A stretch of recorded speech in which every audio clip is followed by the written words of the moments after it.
I have the last guest write the first question of the episode. I will go ahead and turn it over to you to read it and answer it. All right. Well, first of all, thank you for your service. Love that.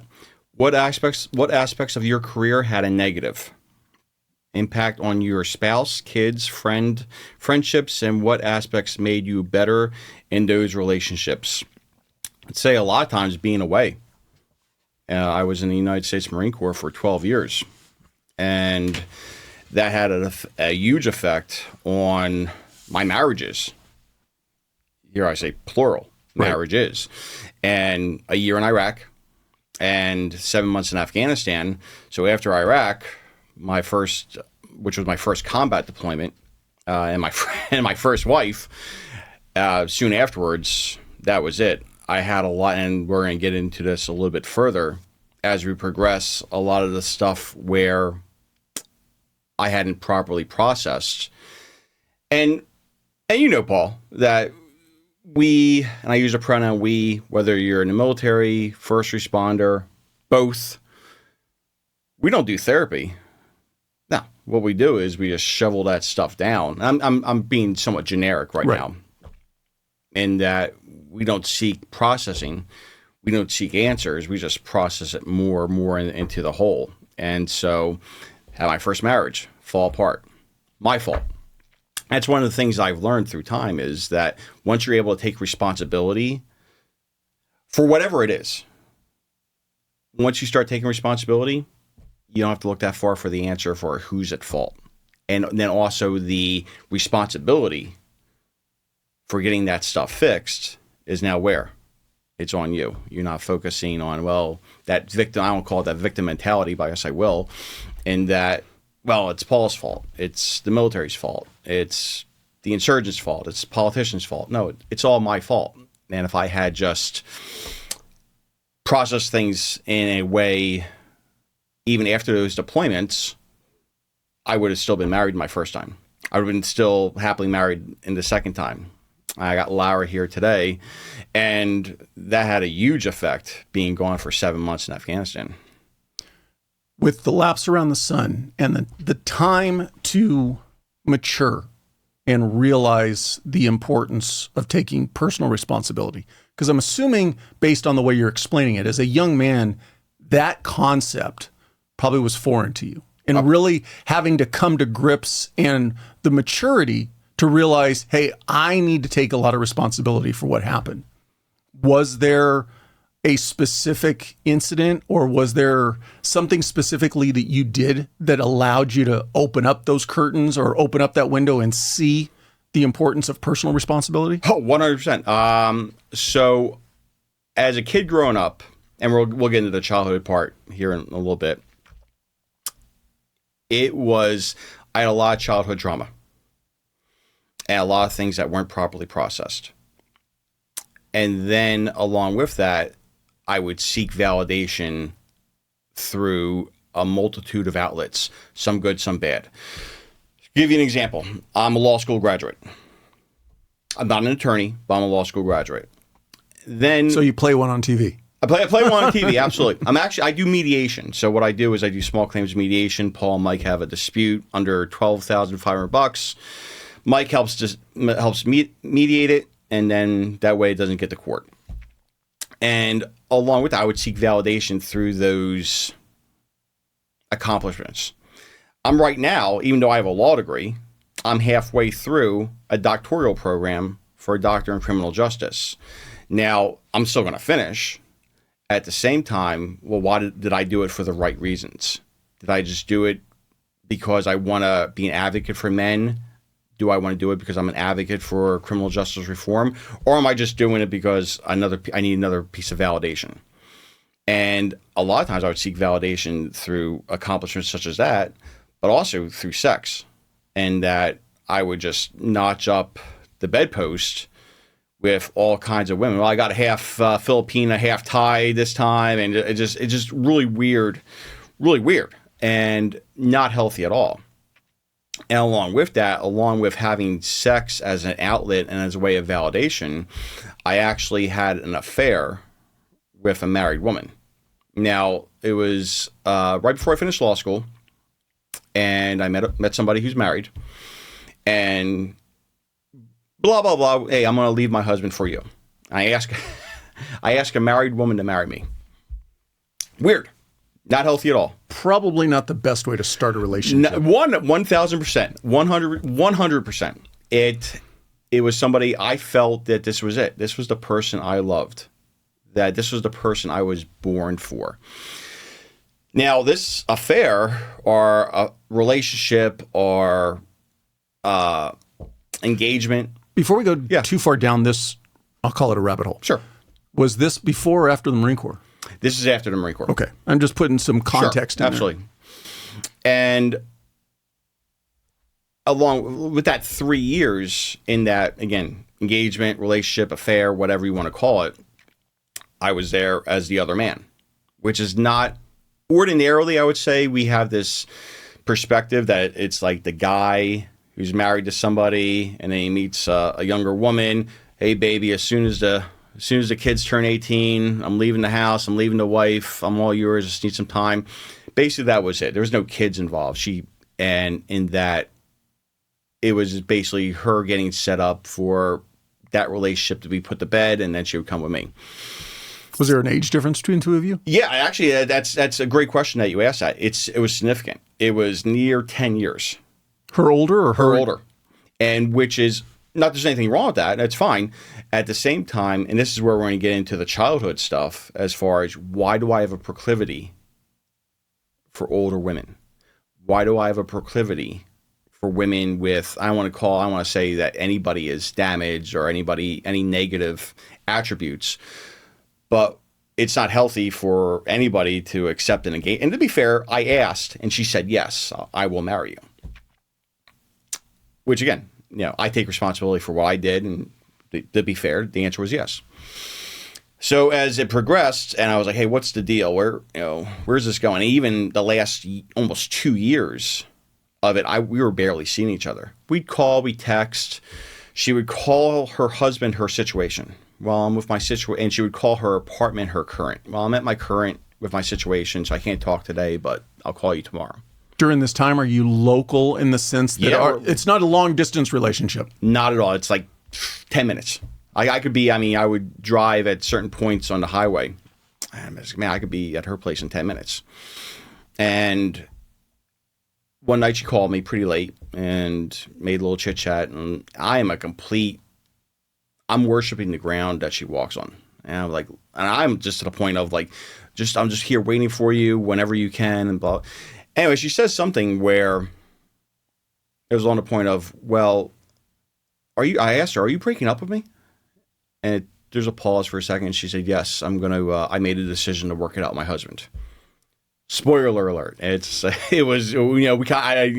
look back in retrospect and I'm like, well, no shit. It's like, of course, everything was indicative regardless of what she was saying.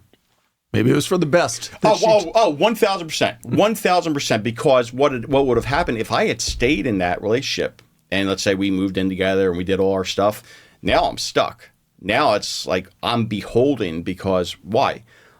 I'm not the best guy in the world. But I'm also not a complete asshole, and that I'm just going to pull chalks and leave. I would just been like, man, I'm in a relationship I'm not happy in, and then add that jealousy component as well. Every time she goes out for any longer than 10 minutes, now it's like, well, she banging some other dude, she banging someone younger, and it would just thank God it worked out. Well, not how it worked out, but thank God that it finished and it ended. Otherwise, I could have been years just waiting as a complete, I guess the word would have been simp. So, well, let's use that then as the pausing point. Let's take you back. Sure. Get into your childhood. Where were you born? Where's hometown? So, born and raised in Philadelphia, Pennsylvania. Was there till I was 19. Then joined the United States Marine Corps. What was family life like? Mom, dad, brothers, sisters? So this is where this sets the foundation. Like everybody or most people, this is where it sets the foundation. So dad was in federal prison. Dad had a drug ring, some parts of Montreal, into New York, Pennsylvania, all the way down to South Carolina, running prescription drugs. Percocets, Vicodin. What years are we talking about? We're talking, this would have been like 87 to like 95. Okay.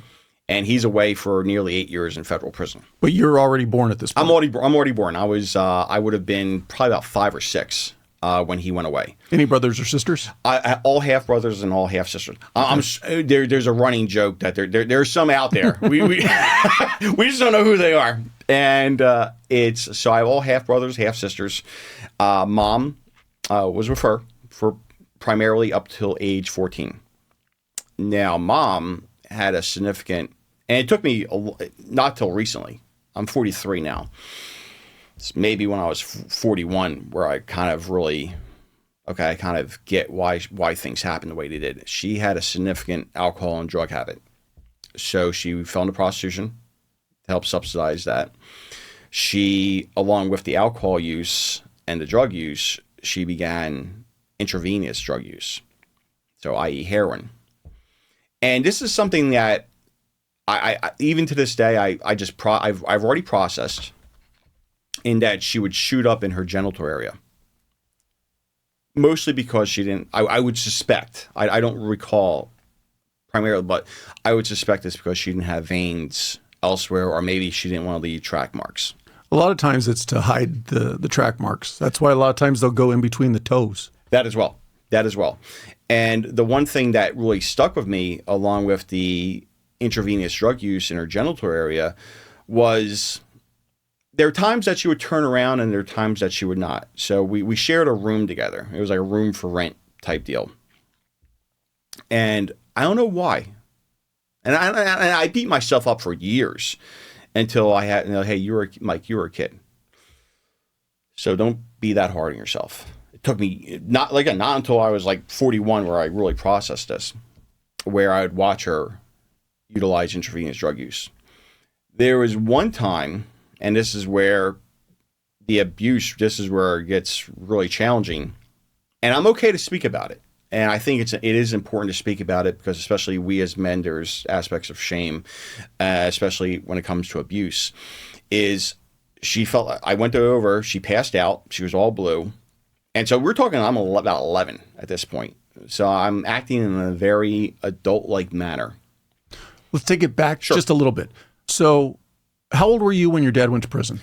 I would have been probably at 7. Was it mom and dad and you up until that point, or was dad already kind of absent? Yeah, he was, great point, in that he was already gone. He was kind of hit or miss. I remember occasionally he'd come by, and he had a 78 Thunderbird. He had that car until the day he died. And I know he'd kind of roll up, get some cheeseburgers, and then an hour, 2 hours. All right, Mikey, I gotta roll, do stuff, and then. So in the house, is it just you and your mom? Just me and my mom. And is it already? You've talked about living in a room for rent type place. Is that pretty much your whole childhood that you remember? Yeah, actually. So we had a house for a period of time. Again, Dad's away. So Dad's in federal prison in South Carolina. And one day I'm coming back from school. We're talking about 10 at this point. And I'm walking with one other kid. Pardon me. I'm walking with one other kid, and my mom calls me over, and she's like, hey, we've been put out.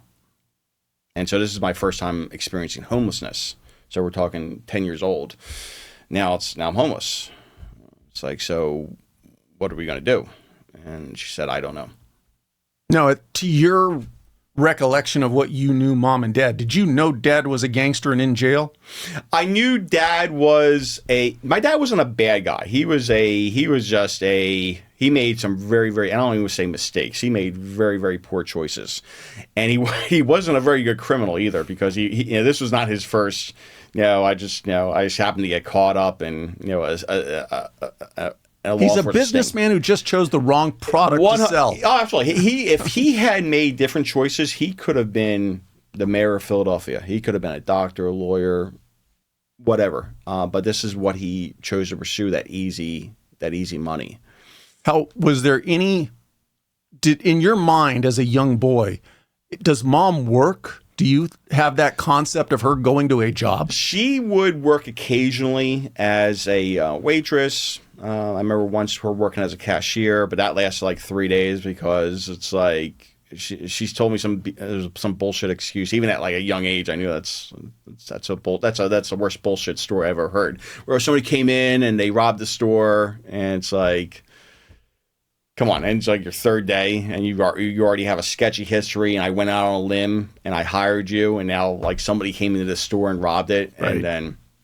and then no, that was it. Really, occasional restaurants as a waitress, occasional cashier, and then prostitution, and then running drugs. How does Philadelphia come into the picture? How'd you guys end up in Philly? Born and raised. So I was born and raised. They're born and raised as well. So mom and dad were both from Philly. Exactly. Got it. Okay. And what about extended family, grandparents, aunts, uncles? So my grandmother was around to an extent. Now, is this mom's mom or dad? Mom's mom. I never knew my parents of my father. Okay. And my grandmother, God rest her soul, she was from Ireland, and she had that, what do you call it, the brogue. So she still had that thick Irish accent.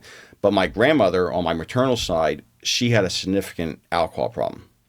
In that, again, laying the foundation for a lot of traumatic stuff that no child should have to face. And I'm not saying that like in a victim mentality. I'm just saying it's very matter of fact.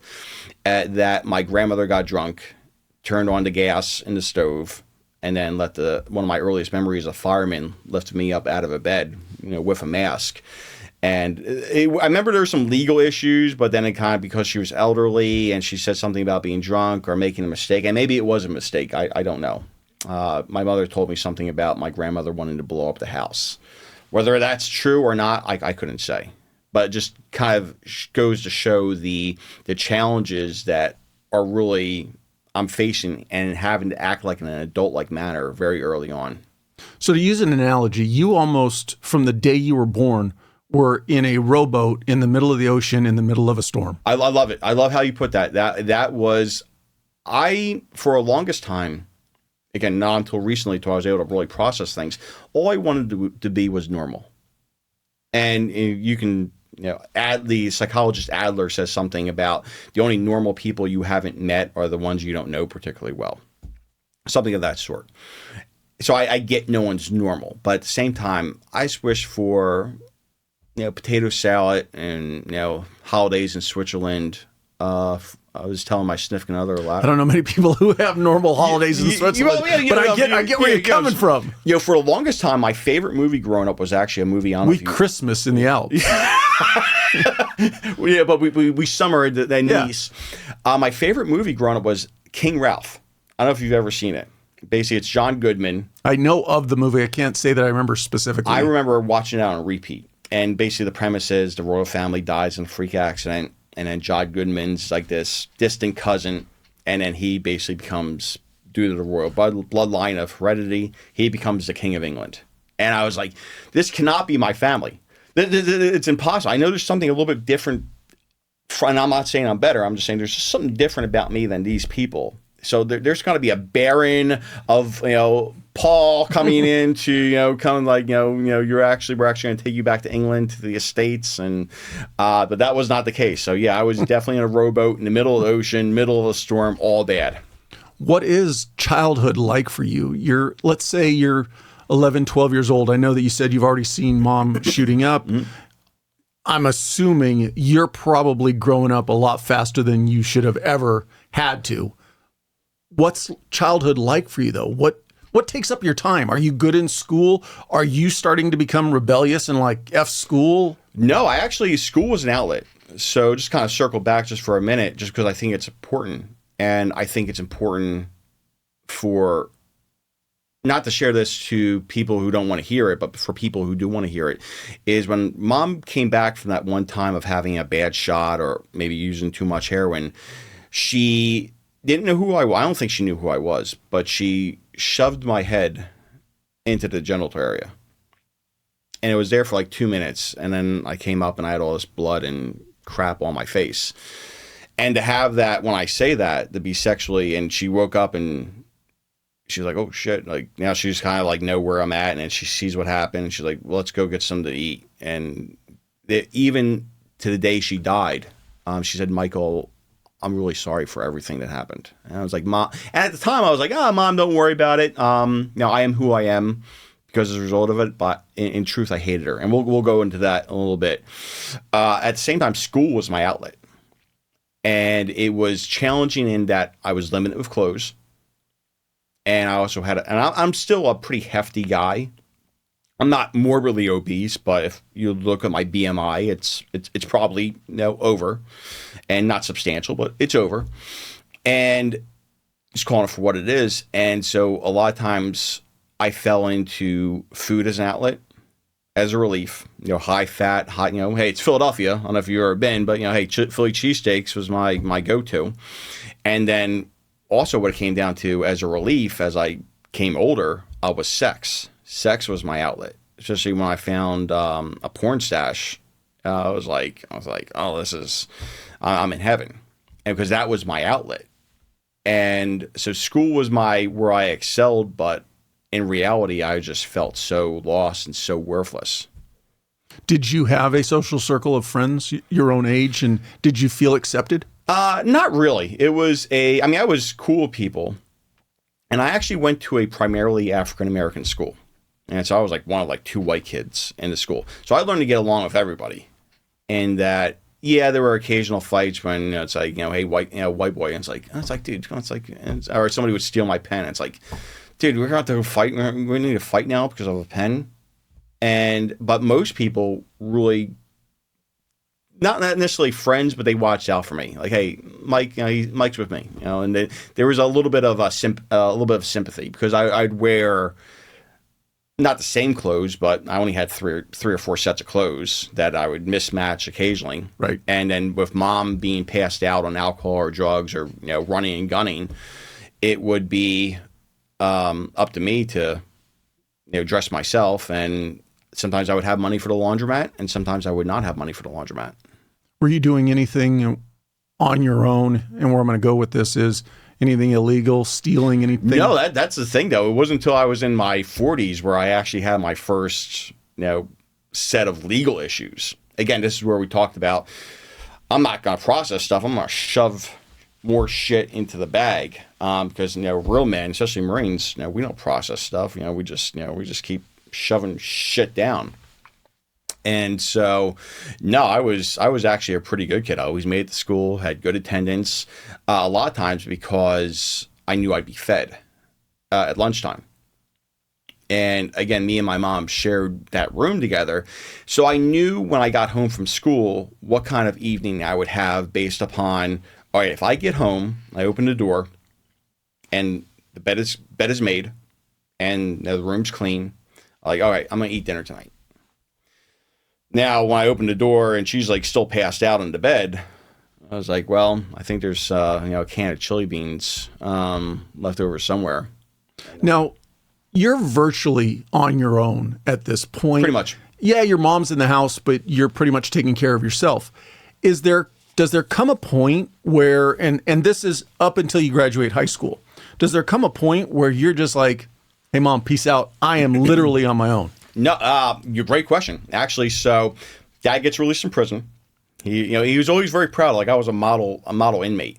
And I remember being very angry at him because it's like, dude, you shouldn't have been a fucking inmate at all. You should have been, here taking care of me because I knew this wasn't normal, but I also felt beholden to Mom. I felt very responsible for Mom for her safety, her well-being. I brought her back. And even though she was doing even more shit, we'll talk about in a little bit. To me, I still felt responsible for her. And so there was a plan. When Dad got released from prison, he wants to be part of my life. I want to be part of my dad's life. Pardon me. And so the plan is this. I think I'm about 13 at this point. And the plan is I'm going to go move with my dad. Dad's got a place, got lined up. I've been spending weekends there. So, Mom, what I'll do is I'll go move in with Dad. Take the summer, please just get your stuff together. Just get your shit together. And then, I'll come back. And she's like, oh, Michael, that's a great plan. I promise I'm going to come back. I'm going to be the mother that you deserve. Spoiler alert, it doesn't work out that. By the end of the summer, I have no idea where mom's at. And near the summer, my dad's like, listen, I don't know where your mother's at. I think you should stay here anyway. Even if she were to pop up, I think you should stay here. Is this the summer before or after your first year of high school? It's summer, first year of high school. First year of high school. And I was like, you know what, Dad, that's a great idea. And so I'm staying with my dad. And mom's missing for about a year. And she calls, this is back before cell phones, or before cell phones were so prevalent, and that she ends up calling the house phone. Now, me and my dad, I remember that day, man, we had like this huge pizza. We had the fridge full of like every soda you could imagine. And I began working. I got my work, I don't know if they still have it. I'm sure they do to an extent, working papers. Mm-hmm. So before you turn 16, you go with a legal guardian, you get your working papers. So I was already working. And it felt good to be able to, like, I'm making my own money. I was working as a cashier. I was always trying to make a little bit more money, you know, shoveling snow, cutting people's lawns. So I was a little bit of an entrepreneur where I invested in a weed whacker and I invested in a shovel. So I was making money, you know, as a 14, 15-year-old kid. And so mom calls the house phone and my dad's in the restroom. Pardon me.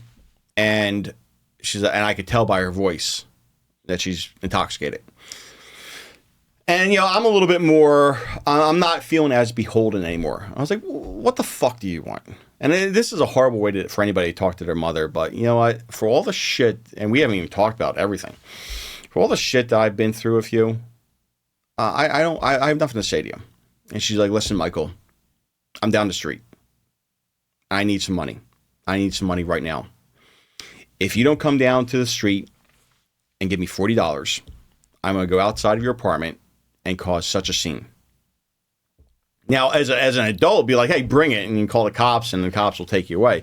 But as a young kid, you don't want to have, you know, like, who's this woman outside your apartment screaming? And it's like, it's my mom. And I knew, I'll tell you, we'll backtrack in a little bit as far as one other thing that really, I knew she was capable of doing it, and I knew she would do it. And I was like, please don't do anything. Please. I'll be right down. So so my dad gets out of the bathroom. He's like, all right, let's eat. And I'm like, hey, Dad, I'm gonna go down to the store and get a soda. And again, remember what I said, the fridge is full of soda. He's like, Mikey, we got a refrigerator full of soda. Yeah, but I'm willing to move. I'm willing to move for some grape soda. And he's like, all right, dude, whatever. So I didn't, because I couldn't even share with him everything that had happened. Because yeah, my dad was who he was. But he would have fucking killed this chick. I mean, it's like, no, then my mother's dead. Then my father's in prison for the rest of his life. So I'm assuming they weren't in regular communication once he got out of prison? Exactly. They were not in regular communication at all. How she got the phone number, I don't know. She probably just, you know, operator, whatever.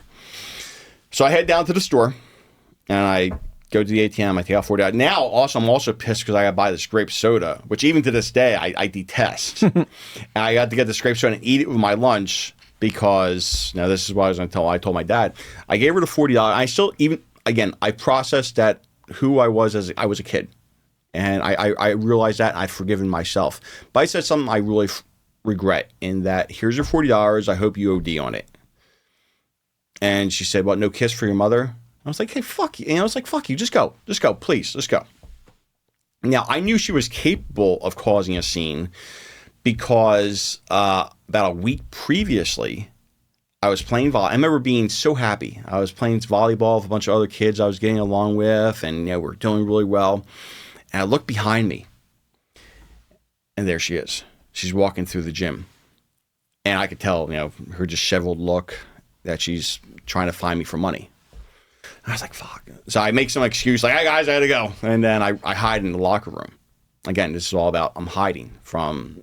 I'm not meeting things head on. And this is something that stayed with me for years, that I would just hide hide the things that had happened, hide what had occurred. And so luckily enough, I was able to miss her, and then she just left. But yeah, it was all bad in terms of her drug use. When you went to live with your dad, you mentioned playing volleyball. Did you actually start playing any type of organized sports in school? No, I was actually the chess team captain. I was actually the captain of the chess team. I mean, we came in like second to last, but I was captain. I wasn't very academically inclined. It's something I wished for myself. I just didn't have the physical attributes. I didn't have the coordination. And then I felt a real lack, and even through adulthood, a lack of self-worth. And I'm looking at the football players, man, I don't deserve to be in the same. I'm not the same type of guy that these football players and these baseball players are. And it goes that lack of self-worth. Whereas now I'm like, no, hey, fuck, let's roll. It's one of those things where I would feel very intimidated by people who had that. I guess the French call it the je ne sais quoi. That look. They walk into a room, they have that power, and I just felt so much lack of self-worth that I don't deserve to be in the same room as these guys. Coming to the end of high school, was the Marine Corps already on your radar? It's funny. It gets really Freudian. And so some people may listen to this and like, oh, Mike is full of shit. But again, this is where it gets really Freudian. So along with the experience with my mom in an effort to ensure she was able to get money, she made arrangements with men. And not only for herself, but for me. And so a lot of the instances of my first experience with sex was mom getting money and me being exchanged for that. And I considered these guys monsters. That's how I saw them. And there was so much shame that this was stuff that I was going to take to my deathbed. Never, I would have denied it to my dying breath. But here I am, talking about it. How old were you when this happened to you? This would have been about 11. And so a lot of the shame not came so much from the penetration and then the things that happened, but there was one instance where one guy, he wasn't necessarily as brutal as the other ones. And so my first orgasm was experienced with him. And so that was so much shame. It's like, well, you deserve, it's like, of course how disgusting you are. You enjoyed it. And again, I'm only an 11-year-old kid, but there's so much shame with that. And then around the same time is the Marine Corps commercial, the famous, it's a chess, again, goes into chess, of fighting monsters. And then the guy fighting going through a journey to be the Marine. And I was like, wow, I could maybe be and just the fact that seeing that commercial fighting the monsters, like the chess pieces, I was like, man, I could be, again, but the lack of self-worth, it's like I could never be a Marine. Who introduced you to chess? Actually, it was something, just seeing the pieces just really just interested me. It's like how it's done. And then I started reading books about it. And especially there was a chess set that somebody had left out like in the community area in the rooms that me and my mom stayed in. So I took it. And I also had a chess book, knight moves to and left, blah, blah. Bishop's moves vertical. Or diagonally, pardon me. And I just started practicing pieces, and I was like, wow, this is so badass. And so I would start playing, start losing, but start playing more, getting really into it, and then before I knew it, there we are. President of the chess club. President of the chess club. So, and then I felt like so much lack of self-worth that I could never be a Marine. So then how do you cross that bridge? Yeah. Coming out of high school, was that your immediate plan? Like, as soon as I'm done, I'm going in? Or So I graduated in 2000. Your body is built for more energy, more focus, more strength. But if you're feeling sluggish, unmotivated, or mentally drained, it's time to make a change. At Human Performance TRT, science meets convenience. Their hormone replacement therapy, weight loss programs, and mental health solutions are all designed to help you feel and perform at your best without ever leaving home. They offer medical-grade hormone optimization, weight loss support with personalized health coaching, and ketamine therapy for depression, anxiety, and trauma, all guided by qualified mental health professionals. HPTRT is veteran and first responder owned, and they make it simple to optimize your health. There's no locked-in contracts, and if you're already on a hormone program, switching is easy.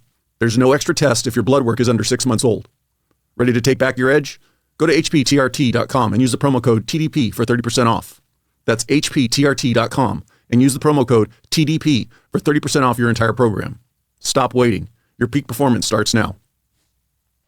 And so I would say in 2001 to 2000, I take a summer. There's some money left over from when Dad passes away. So Daddy passes away in 1999. While you're in high school. While I'm in high school. Okay. And so Daddy passes away. And this is kind of, and I'll answer your question.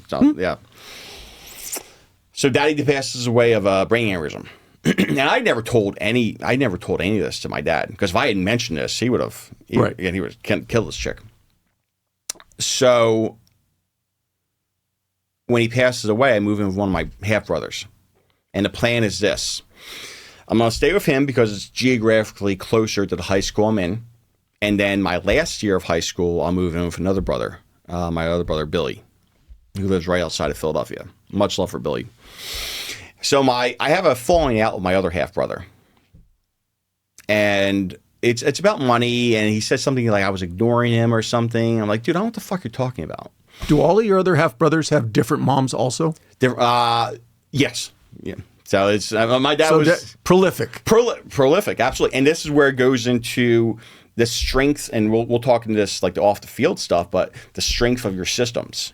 You go with what you know. You're gonna fall back. You know, it's an expression in the Marine Corps, but I'm sure in law enforcement you have something. You're only as good as your worst day of training or something of that sort. So what I know is sex. I know how it's engaged with, because I've engaged in it even from at a young age. So and it's also pleasurable, and it's also gets me out of my headspace. So, but with that being said, me and my half brother had this falling out, and I asked him, "Do you want me to leave?" And he thinks for a second. He's like, "Yeah, I want you to get the fuck out of my house." I'm like, "Okay." And I'm 17 at this point. So Daddy had just passed away a few weeks ago. So I pack my bag. His girlfriend at the time says something like, "Hey, I won't use his name." He's like, "Hey, he wants the money that he helped give you, or the money that he spent for you being here." And I had like $500 in cash. And I was like, here's like $150. And she's like, "Well, he really wanted like he said something about having $300. I was like, tell him to sue me, sue me in court. So here I am, 17, and then, oh shit, I'm homeless again. And I remember just weeping. And you still got to get through your senior year of high school. So guys, I still have to get to my junior year of high school. And so here I am, and I left, this is back before cell phone, so I have my little booklet. I'm sure you remember that, the booklet of numbers.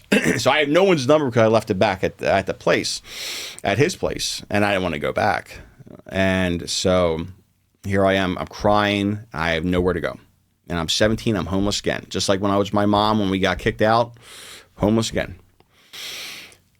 So I'm like, okay, I'm going to go, I know where a friend of my dad lives. They were really, really close. And he told me at the funeral, at Daddy's funeral, "Hey, you need anything, you come see me." Mr. Fife, he's since, I'm sure, passed. Much love for him. So I go there, and he's not there. And I was like, oh, shit, I guess I'm just going to bed down here in the corner for the night. But his son, it's, I don't know if you've ever been to Philadelphia, but they got the row houses. Mm-hmm. So it's not like here where you got, space between houses. You got the row houses. So I look down the street. I see his son. And I go walking up, and he looked at me. He's like, "Michael?" And I just start crying. And I just couldn't even get the words out. He's like, come in. And he's like, "I thought you were a homeless guy asking for money." And I was like, "Well, you're half right." You're half right.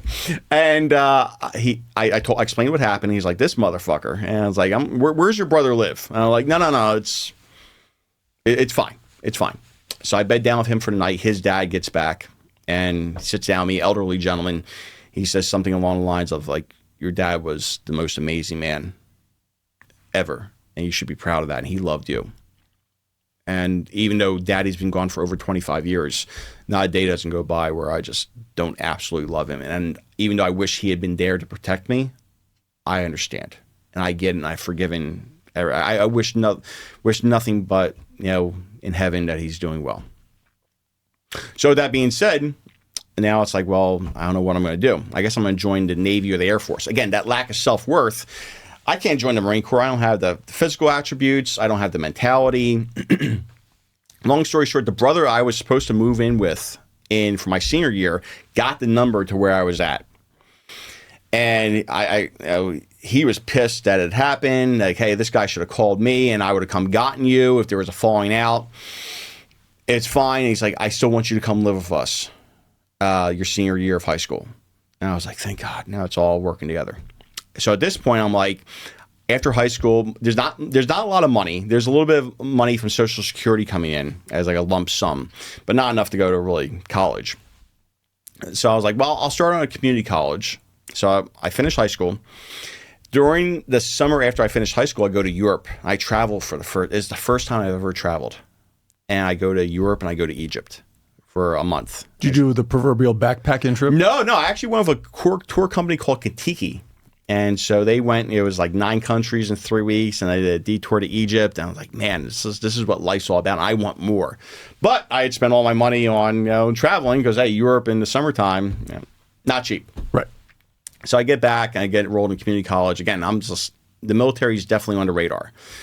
But the Navy or the Air Force, again, not so much because I'm scared about combat, but just because I don't think I could make it through 13 weeks at Parris Island, South Carolina. But the Marine recruiter calls me. Had you done any of your own research? Did you know anybody who had actually gone through the Marine Corps? Or was this just your kind of like your unknown fear in the back of your head of what you thought Marine Corps boot camp was going to be? Oh, absolutely. It was totally, I never knew any Marines. I mean, I met like an occasional Marine. They have a Marine decal and I talked to them. But really, I knew nobody in the Marine Corps. I knew my dad had been in the Army. And he gave us some kind of bullshit excuse, like I was there for 6 months, and then there was, I punched somebody out. I'm like, now I look back and it's like, dude, you got a BCD, or you got an OTH for, doing stupid shit like you were doing till you were 50. I still love you, but let's just call it for what it is. So it was all things I had imagined. Full Metal Jacket. It's just like, I don't want to go into the Marine Corps boot camp and then I blow my brains out because I'm, I go nuts or something like that. And no, but I end up going to the Marine Corps recruiter's office. And at this point, my first year of college, along with the required general courses, I'm also studying classics. Now, had you already gone to the Navy or Air Force recruiter? No, it was actually, every time I made appointments. That's the funny thing is things work out the way they work out. So I made appointments, but either I had something going on or they had something going on. I remember once I went to the Air Force recruiter and he totally just blew me off, which I get. They have probably a quota of like 1 per month or something. So it was not a big deal for him to get me into the Air Force. But when I showed up into the Marine Corps recruiter, I was studying classics in college. So reading the Homeric poems, reading Plutarch, reading about the Cincinnatus, the citizen soldier who goes during the Roman Civil War, drops the plow to go fight the war, and then after the war goes back to the plow. And the Marine Corps is really just exemplified that perspective.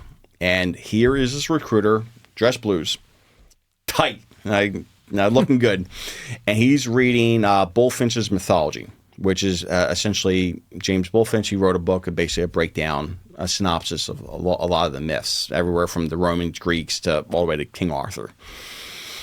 So I'm like, wow. And he gives his little spiel, and I'm just like drooling.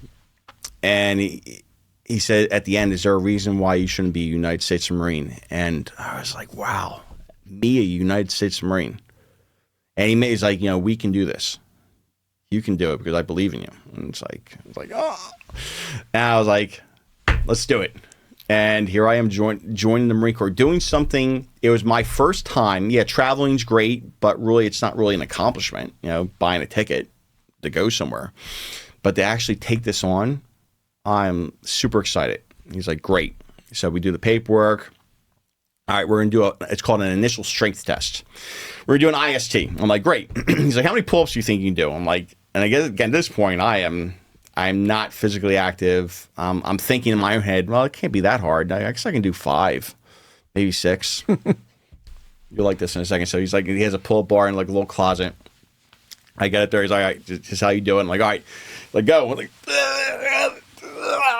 and I'm like, all right, it's all right. That's all right. Well, we can work with this. Like, all right, we're going to do a mile run. All right, cool. And then I fucking failed. I think I might have passed the crunches, but barely. And so failed the pull-ups, failed the run, and probably failed the crunches, but he kind of let it go. He's like, all right, man, we got to do some work. So they allow you, I'm sure you're familiar with this, Paul, in terms of the delayed entry program. So we're going to sign you up and you'll be able to finish your first year of college, because I was already in college. So it's like, let's finish out get some credits. You'll have a promotion to PFC. And it's like, so I'm already starting off the bat in my own mind. Like, man, I'm already starting off of a promotion because I've got the required college classes. I think it was 15 or 20. And then go to Marine Corps Boot Camp, Parris Island, South Carolina. How'd the ASVAB go for you? Good. As far as scores, I don't remember exactly. I did the practice ASVAB. He's like, all right, good. And again, I had nobody to help me through the process in terms of like, well, is this what you want to do? And I was like, I don't know. I just thought like being a Marine is like, I don't know what we're going to do all day. We're going to march around and then we're going to shoot and then we're going to fight occasional wars. No idea. So he's like, I think legal admin be a good pursuit for you. And legal admin is if I recall correctly, it's like basically a big umbrella for other different MOSs or military occupational specialties. And so I ended up getting assigned as an aviation operations specialist. And which was... Is that your MOS going in? That's my MOS going in. Aviation operations specialist. And, very much, setting up scheduling for aircraft, air crew, maintenance schedules, also ground training falls into a component of that. And that's my MOS going into Marine Corps Boot Camp. And I was like, wow, that sounds pretty cool. So I'll be around planes. She's like, yeah, which is true. I was around planes, but I wasn't like, don't touch, don't touch, don't touch anything that looks valuable. Handle the paperwork. Yeah. Crunch the numbers, handle paperwork. So when did you actually go in? So this is the summer of 2001. This is where it gets hot and heavy. And I was terrified at this point, I was running. You got to go to Parris Island in the middle of the summer? Yeah, it was great. Lucky you. Yeah, yes. It was very hot, but it was such an honor to be there. This is like something, again, I so lacked self-worth. Like, here I am in Parris Island, fucking South Carolina. I'm on my way to be a Marine. I don't know if I don't think I'm gonna like, say I can't do it. But there were times I didn't think I was going to be able to do it. And I was terrified of failing that initial strength test. Again, we go back to these challenges that we've had. And for me, I thought back to, like, what if I fail this thing? And I'm ended up in something called the PCP, which is, they called it the pork chop platoon. And so I was like, I can't do that because then you get delayed and all that kind of stuff. So I get up there and I pass. How much time did you have between signing your paperwork and going in? It was like 9 months. So it was plenty of time for me to finish. Were you busting your ass physical fitness wise? 100%. I was out there jogging in the snow. Now, because snow, it gets weathery in Philadelphia. And I don't care if it was ice, sleet, going for those runs, getting that crunches in, working on those pull-ups. And I wish I'd done, of course, I always wish I'd done better, but and then it got me to where I needed to be, where I passed, and it set me up the foundation for being successful in boot camp. How was that initial experience, though? Day one, yellow footprints. It was so. It's funny you mentioned that, in that I was recently in Charleston, South Carolina, about a month and a half ago. I got into Charleston, and I remember looking around. I was like, man, I don't remember exactly what it looked like when I was last here 24 years ago, but it's just something about it seems similar. So when you get off the plane in South Carolina, in Charleston, when you're going through the Marine Corps boot camp process, everybody's got these like manila folders. And we all have these lost looks on our faces. And so I'm like, I remember thinking, I was talking to one other guy, I'm like, I wonder how we're going to get to Parris Island. I was like, oh, there's clear as day, swear to God, I remember seeing this Marine in Chucks and service uniform Charlies. And I was like, oh, there's a Marine, he's going to help us. And he's like, blah, blah, blah. And then it's like, and then we had to turn around, face to glass. And I remember the baggage handlers who were taking the baggage off the plane. They're like laughing at us. They're like, and I'm like, Man, I think I maybe made a wrong decision, because I'm thinking in the Navy or the Air Force is going to be, well, here's your, here's here's your coffee, sir. And it's like, let me escort you to the hotel for the evening, they have their own process. You've got a lot of coffee options out there. You've got a lot of veteran and first responder owned coffee companies as well. Trident Coffee is one of these companies, but they're different. Trident fuels your body and mind with a premium cold brew that's infused with powerful ingredients for performance, focus, and wellness. Made with organic MCT oil, lion's mane, and reishi mushrooms, this isn't just coffee. It's fuel for your brain, ensuring smooth, steady energy with no jitters and no crashes. Plus, the cocoa powder adds antioxidants, and the electrolytes keep you hydrated and balanced. Yes, they are cold brew experts, and their beans are brewed for cold brew optimization. But what does that mean for those of you who also love hot coffee like me? Their coffee tastes amazing, not bitter. So enjoy it hot or iced, mixed into your protein shake, or take it on the go. However you drink it, Trident Coffee is coffee upgraded. Get yours now at tridentcoffee.com and use the promo code TDP15 for 15% off your order. That's TDP15 for 15% off your order. Stay sharp, stay fueled, stay ready. Yeah, that was the process, looking at the baggage handlers laughing at me. I was like, oh, fuck. This is where we're at.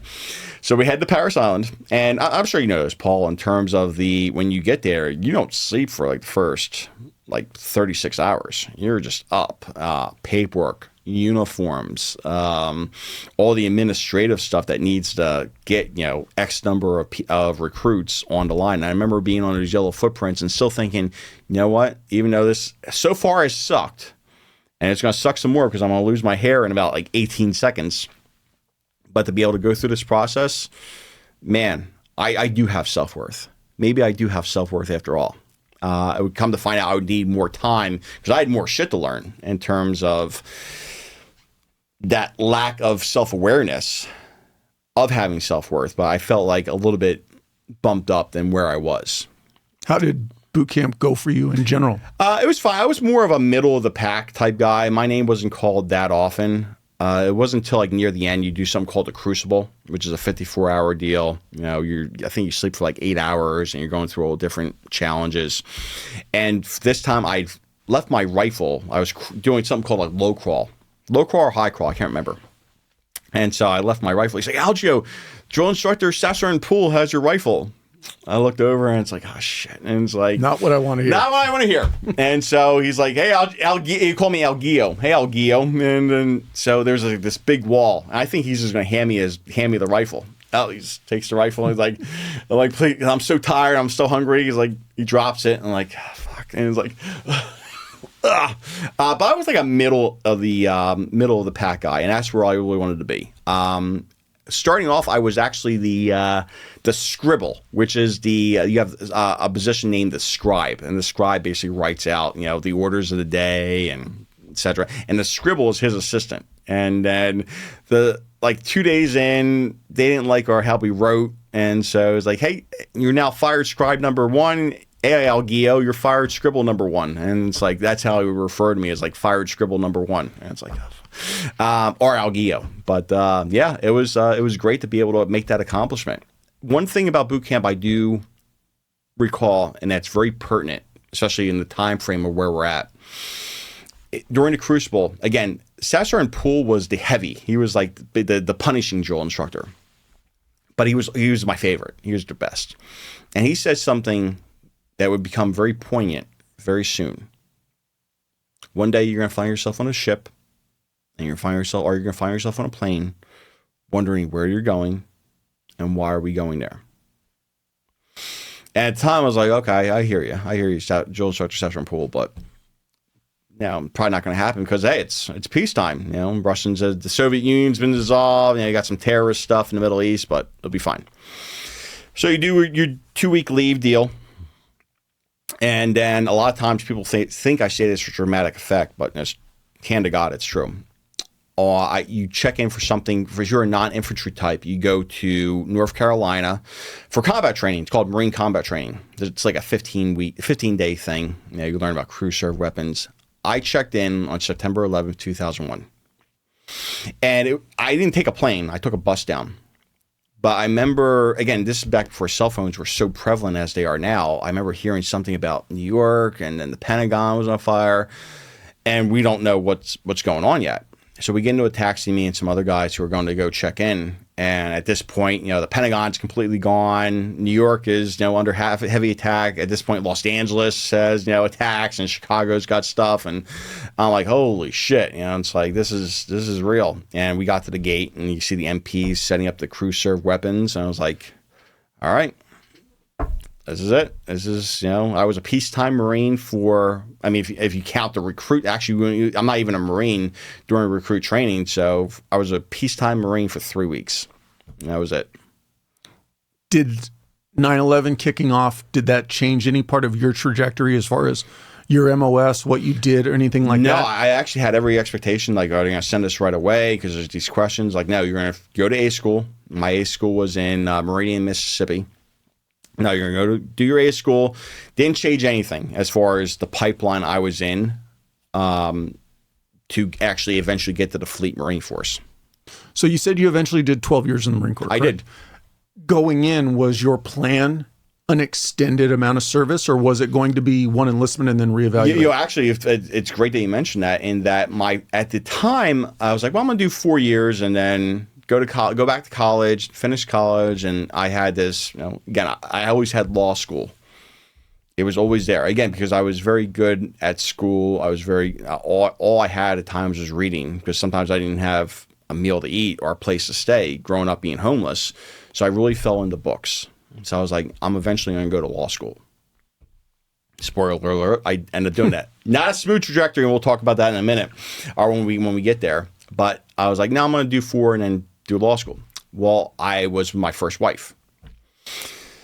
Then the kid came, my son, and I was like, well, I just can't pull chalks. And then I did a second. They offered a bonus, so I was like, I'm going to do one more enlistment.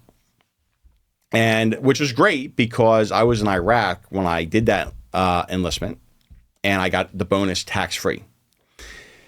Now, what I ended up doing was, because Iraq in itself, it wasn't a necessarily hard deployment. It was just, I felt somewhat useless. There's a great book. For those that don't know what an aviation, what was the title? Aviation Operations Specialist. It's a handful. It's a mouthful. What is your day-to-day? Crunching numbers. Crunching flight numbers, crunching scheduling for pilots, scheduling for air crew, when engines need to be taken out and replaced, or certain parts need to be taken out. Again, I'm a numbers cruncher. So this is where this is my day to day. And when I was in Iraq, I felt so useless. Here I am, I'm working for like maybe an hour and a half a day. And the rest of the time, I'm just either watching movies or I'm reading. And it reminded me of a great book I had read previously, and I've read a few times since. It's called The Tartar Steep by a man named Dino Buzzati. And it's about this soldier at this lone post waiting for the Tartars to arrive. And they never do until his last day there, and he misses the battle. And he's such disappointment. And at the time, one of the things also I did was organize angel flights. And angel flights are when troops are regrettably killed in combat, but sometimes in accidents. You're setting up their flight back to Kuwait to Germany, Germany to Maryland, and then Maryland to, they'll take over from there. And I was like, man, here are guys who are really doing it. They're really, in the know. And here I am just crunching numbers, making the same amount of money they do, wearing the same uniform they are, carrying the same weapon. And that's just my day to day. I wish I had done more. I wish I was in a position to do more. But at the same time, I did my duty. I did what was asked of me. And I'm not trying to sound like a Billy Badass, but I asked a few times, like, hey, is there anything you put me in? It's kind of like see a little bit other than the base. I'm willing to miss teriyaki stir fry night, if I can just be able to get out and just I'm not even asking for trigger time. I'm just asking let me just get out of here and do some real Marine shit. Never happened. There's always that two sides of the same coin.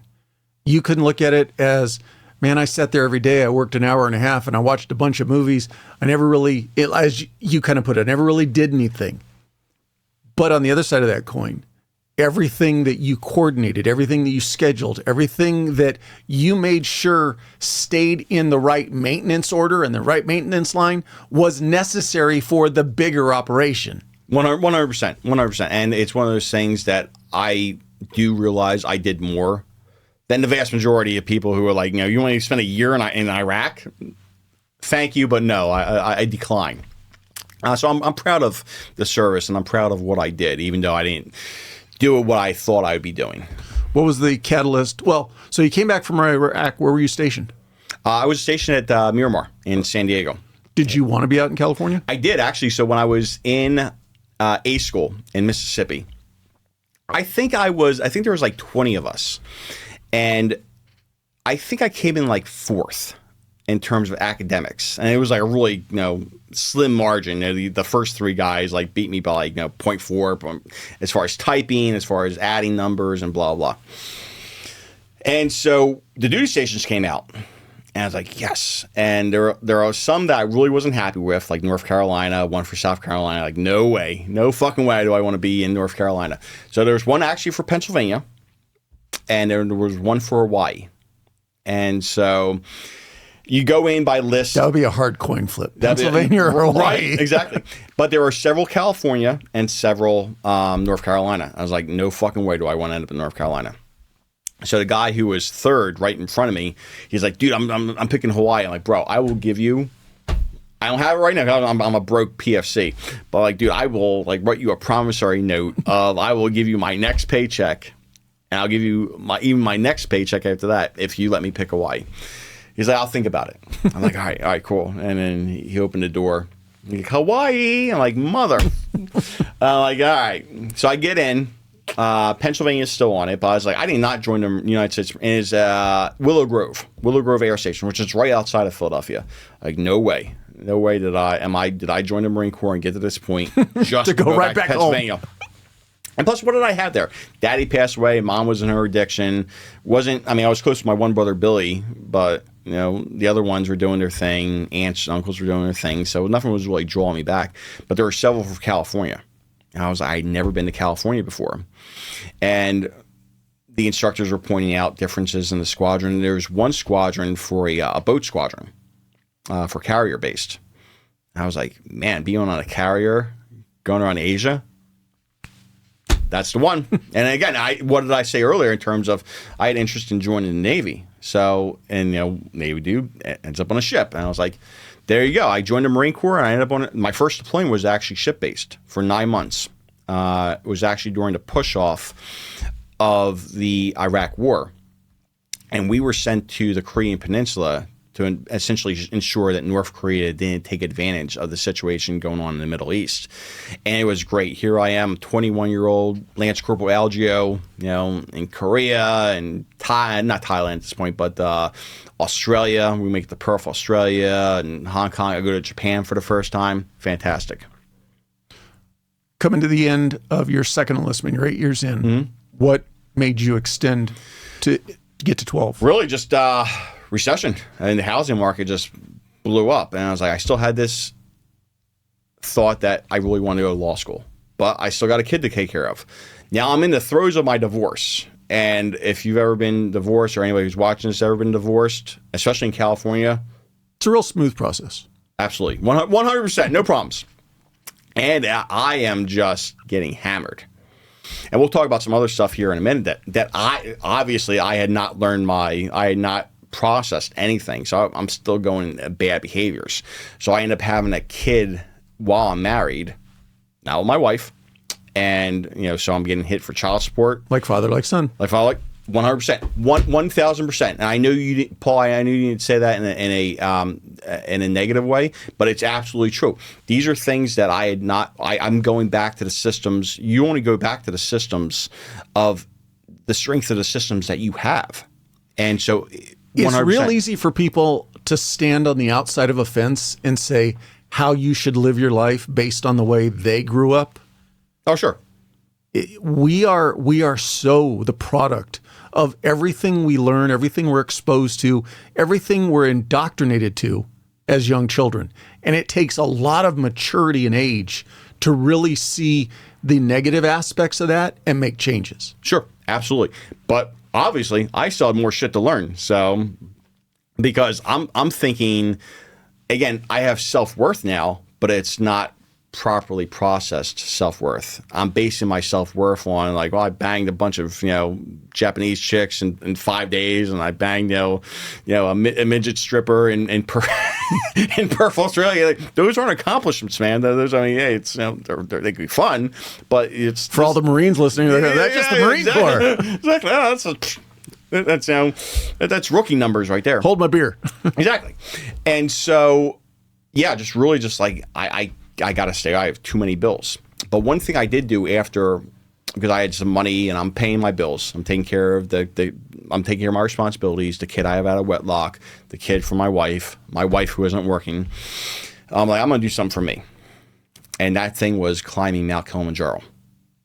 And I was like, at some point in between all of that, I lived in Japan for 2 years. I was stationed in Iwakuni, Japan. And me and a couple of other guys went up to Mount Fuji. And we climbed Mount Fuji, and it was like, it's not easy. It's not like hard, but it's not a walk in the park. You have to definitely be, you have to be in medium shape, let's just say. And so I climbed Mount Fuji. I loved it. And so I was like, you know what? I felt like such an accomplishment. I'm going to go do another mountain. Now, this is where Everest starts getting into my radar. When I was in Iraq, I read Brian Blessed. He's an actor. He tried Everest 3 times, didn't make it.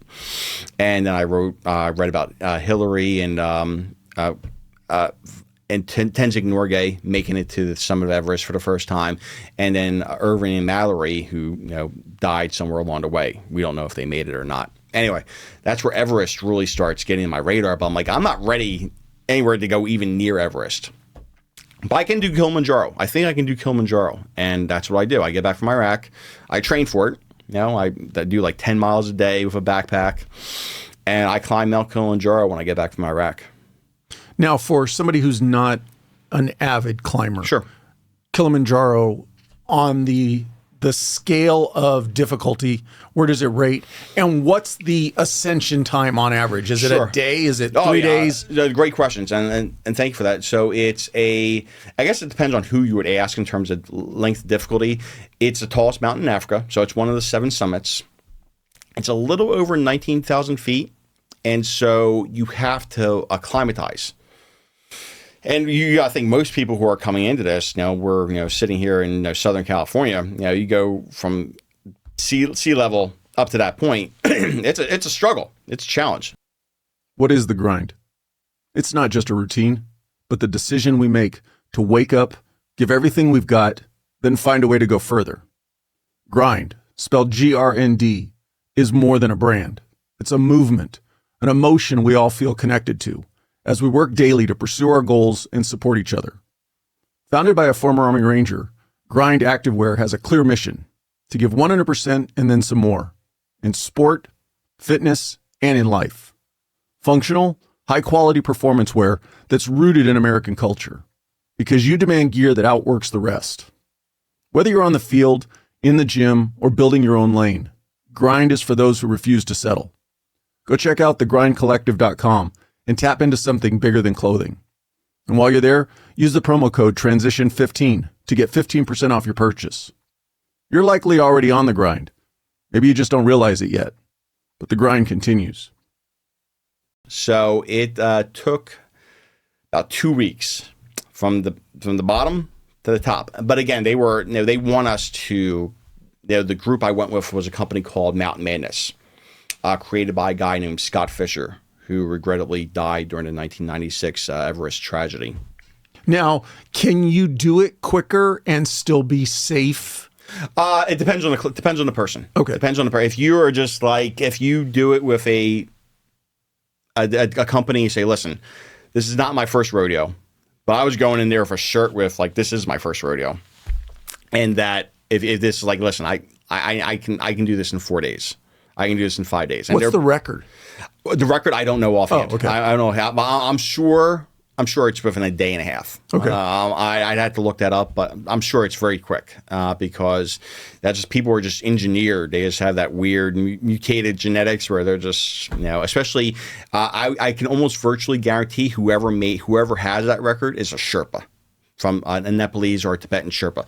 I'm virtually certain. Who did it in flip-flops? Who did it in flip-flops? 100%. 100%. So you said 2 weeks 2 weeks trip. Up. Yeah. So it's 2 weeks total duration up and then 2 weeks down? Yeah, it was like 2 weeks. No, it's 2 weeks up, and I think it was like 5 days down. Oh, okay. So it was like a 3-week deal. So I took extended leave, which I had a good command. And I listened, this is what I want to do. And it's like, you're fucking nuts. And I'm like, I know, man. But this is something, it's important to me. And I did a year, so it wasn't like, I hadn't earned it. And it's like, all right, fair enough. And that's what I did. And I had like a 3.5 week leave. So literally did all that. Flew out of Tanzania. I spent like 2 days in Holland, and then right back home, right back to duty. What was the after effects on you doing something that grand, physically wise? Physically wise, I recovered pretty quickly. Of course, I took a time to heal. I felt really tight in a lot of my leg muscles, of course, because you're going up to over 19,000 feet. I didn't have any difficulty when I was there. The only difficulty was the day before summit day. I came down with high altitude sickness. Didn't want to eat. We were like literally an hour and a half from the summit. And so what they do is, the plan is, well, we want you guys to be able to catch the sunrise. And then it's like, hey, it's Kilimanjaro. Seeing the sunrise over the Serengeti. No fucking way. I'm missing this. So I, through the vomiting, through the headaches, I was like, let's go. And then I was with a group of other people, and it was great to be able to get to the summit. As far as the after effects, I think I recovered within a week. Within a week, I was in the gym. Again, I'm not trying to sound like I'm Billy Badass by no means, but at the same time, I recovered pretty quickly. And coming out of that, you had already been looking at Everest. I had. Does that ramp it up and put you into overdrive? Like, I want to give Everest a try? 100%. And so what ended up happening was there is a great documentary on Discovery, Everest Beyond the Limit. And that came out when I was I think right before I went to Iraq, but I didn't see it. And so I got back from Iraq, and so we're talking 2009, I got back from Iraq. The documentary had been filmed in, I think, 2006, 2007. So I watched it for the first time. I'm like, oh, let's see what this is about. And I loved it. And there were so many amazing people who were doing it. I actually, I'm kind of zigzagging a little bit. Sorry about that. But there was a guy on the documentary. His name is Purbatashi. Purbatashi. 21-time summiteer of Everest. And I actually met him in Nepal. And when I saw him, I was like, are you Purbatashi? And he's like, yes, I'm Purbatashi. And I was like, yeah, you're incredible. You climbed, at this time, I remember talking to him in Nepal. It's like, you climbed Everest 18 times. And it's like, 21. 21 times. Get it right. You get it right. Yeah. Anyway, so it's I just fell in love with the series. And then I had already read books. I had read John Krakauer's book, Into Thin Air, about the 96 tragedy. The company I went with to Kilimanjaro was the same one I went to Everest, which is Mountain Madness, created by a guy named Scott Fisher, who died in that 96 tragedy on Everest. And I was like, I'm making it. I'm going. It's going to happen. So you did Kilimanjaro what year? That would have been 2009. Okay. So 2009, at this point, you're in your third enlistment? I'm in my third enlistment. And do you know that at the end of this one, you're getting out, or was there still a chance you could stay in and now make it a career? No, at this point, I'm like, you know what? I'm already in over 10 years. Let's just make it a career. I'll go to law school afterwards. Or maybe I can go to law school at night, which actually I ended up going to law school at night. So, but at the time, what's happening is the drawdown. We got through it, and I'm not making any excuse. I am no victim at all in any of this. In the Marine Corps, to be really successful on the enlisted side, you should, and I can't speak intelligently about the other services, but in the Marine Corps, you have to do a B billet. And a B billet is drill instructor or recruiter. And I was like, you know what? I don't want to end up in Omaha, Nebraska, fucking selling the Marine Corps to people. And I don't want to be, I guess I could go be a drill instructor, but to be, the whole left, right, left thing, I was like, well, I guess I could do that. Now, one thing that happened that ended up, again, no victim in any of this. I made a choice at one point during my marriage. After it was 2007, so right before Iraq, me and my first wife get into a fight. And I say some stupid shit. Again, because you're surrounded, again, not making excuses, just saying what happened. You're surrounded by telling people, hey, get your head out of your ass and, I'm going to fudge you up. And I'm sure to an extent in aspects of law enforcement, that's not unheard of as well in terms of talking to people any which way. I told my wife at the time, like, shut your. I said something really like off-colored, some off-color remark, which isn't worth repeating, which could be taken as a threat, and it was. So the cops arrive. So she's on the phone with the cops, and she's talking. I think she's talking to her friend. I say some off-color remark that's considered threatening. Again, taking responsibility for the things I said. This is stuff I did. It wasn't a mistake. It was a choice. You live in off base or on base? Off base. So PD shows up, and you already know where this is going. So they're surrounding me. I'm like, and I sing like a bird. In retrospect, I should have been like, I don't know what she's talking about. But also, they have me on recording me saying this while she's on with the dispatcher. So I could have denied it, but there it is. So sure enough, the cop's like, listen, do me a favor, turn around, put your hands behind your back, and it's like, and I'm in the Marine Corps at the time, and here I am getting cuffed up for domestic violence. And they take you, and Paul, you go into that, the holding cell, and they got the one phone that's all sketchy. So I call a bail bondsman, and I just checked into this unit like a few days before. I just come back from Japan. I had a Japanese girlfriend who was kind of pregnant, medium pregnant, possibly pregnant. She was pregnant. And so basically that wasn't received well. She's since lost it, the Japanese girlfriend, but saying, like, hey, I have a Japanese girlfriend and I don't want to do this anymore. That wasn't well received. And that was very insensitive, on my part. So we get into this fight. I make my remarks. I do what I do. And I'm cuffed up. And I'm literally just back from Japan into a new unit. And I'm already in cuffs at Central Booking in San Diego. So I call a bail bondsman. He's like, yeah. I was like, I give him the number. He's like, call me back in like 2 minutes. And I call him back. He's like, all right, your bail is $100,000.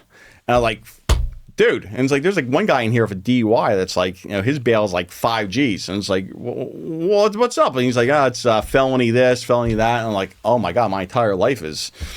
So I end up, huge mistake. I ended up calling my wife at the time. I'm like, hey, you got to get me out of here because I got to be able to explain this. I got to be reporting to duty in like 7 hours. And you got to come get me. And it's like, well, you have to learn. She said something where I'm like, and then like I start banging the receiver.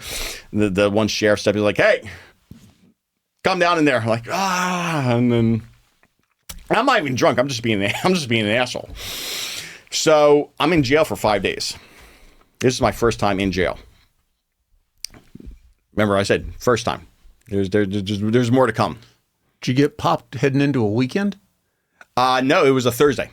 Okay, a Thursday. So my arraignment wouldn't be till Friday. I think my arraignment was Monday or Tuesday. Yeah, that's why I asked if you got popped going into a weekend. So I was trying to think how you didn't. Yeah. If I had done what I did the day before, then I could have been right. Yeah.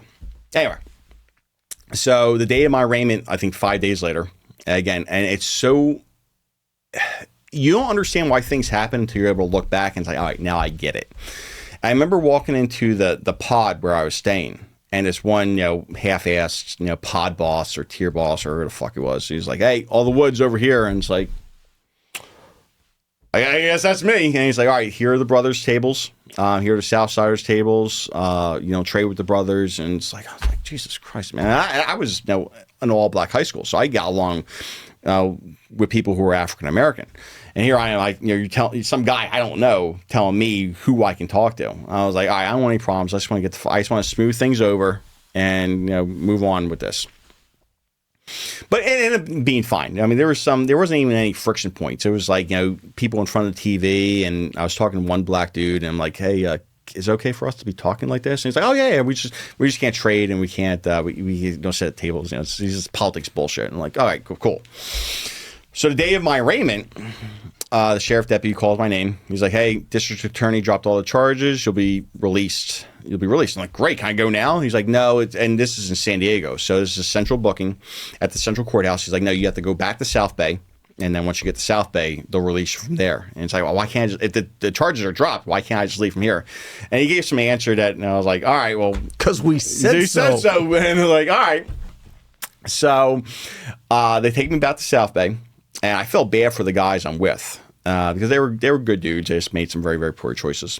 And so I'm like, Algeo got on the little intercom thing near the door. Algeo rolled up like, bye. And then I was like, man, I not seen the sun for 5 days, which isn't a lot of time, but just to be, there was a little window to be able to see the gleam of the sun. And it's like, man, and then this chow, and then the guards were cool. The sheriff's deputies there was a measure of respect. There wasn't like anything where I felt disrespected or I felt threatened. It was just, it was very, it's a incarceration setting. So not buddy, but very professional, very polite.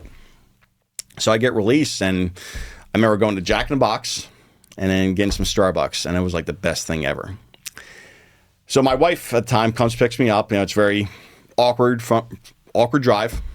I take a shower. It's so nice to be able to take a shower. And I'm like, all right, I guess I gotta explain this thing tomorrow morning. And so I go in, and they were great with me. They were like, listen, Algeo, your first impression fucking blows, dude. I'm like, I understand that. It's only gotta get better from here. It's gotta get better. And he's just like, here's what we're gonna do. And apparently Jag wanted to so I didn't come to find out later, but my gunny, great, here, see it, Chad Lures, love you, brother. My gunny and my lieutenant at the time really took really good care of me because Jag apparently wanted to make this example out of me. It's like, this fucking guy is showing up to the command.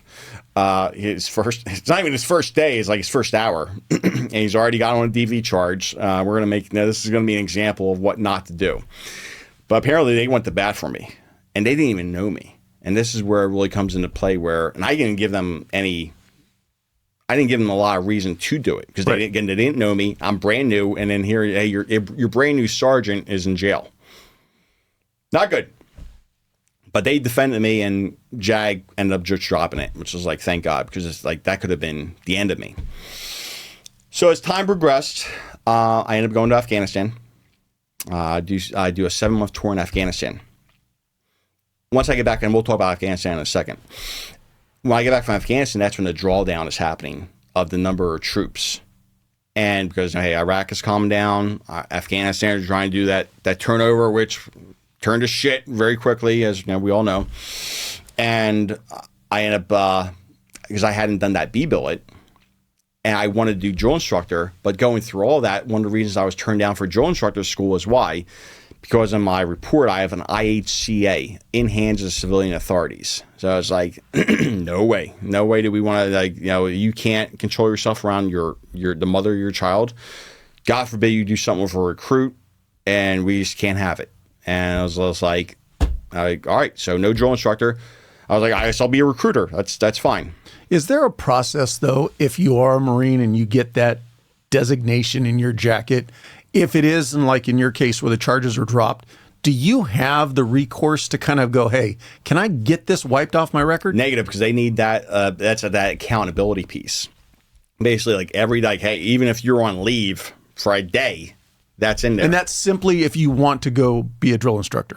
You want to do anything. I mean, you want to get, eventually get promoted. Eventually they can see like your jacket, and it's like, dude, you're an IHCA. And it's not like they know what they've been around, so they know what that is. And that we just can't. And then when I did try to do the recruiting piece, and it's like, no way do we want to deal with somebody who's going to make poor decisions with his kid's mother.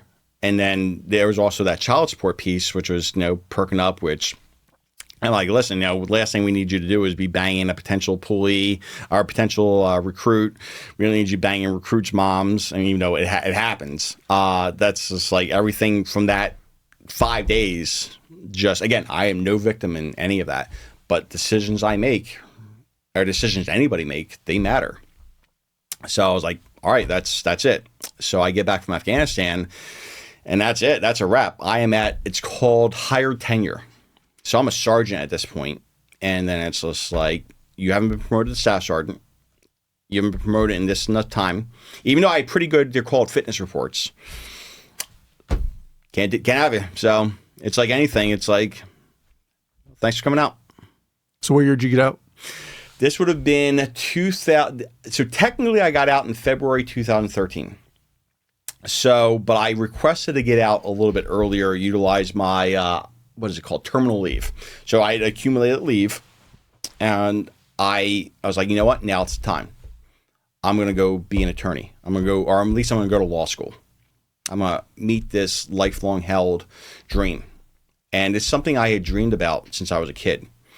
Had you picked a law school at that point? So I actually applied. So I took the LSAT, the law school admissions test. I scored, I'm not blowing anybody's hair back, but I scored, I think, a 170. I think it's out of 200. So it's not bad, but again, it's no one's wetting their panties over this.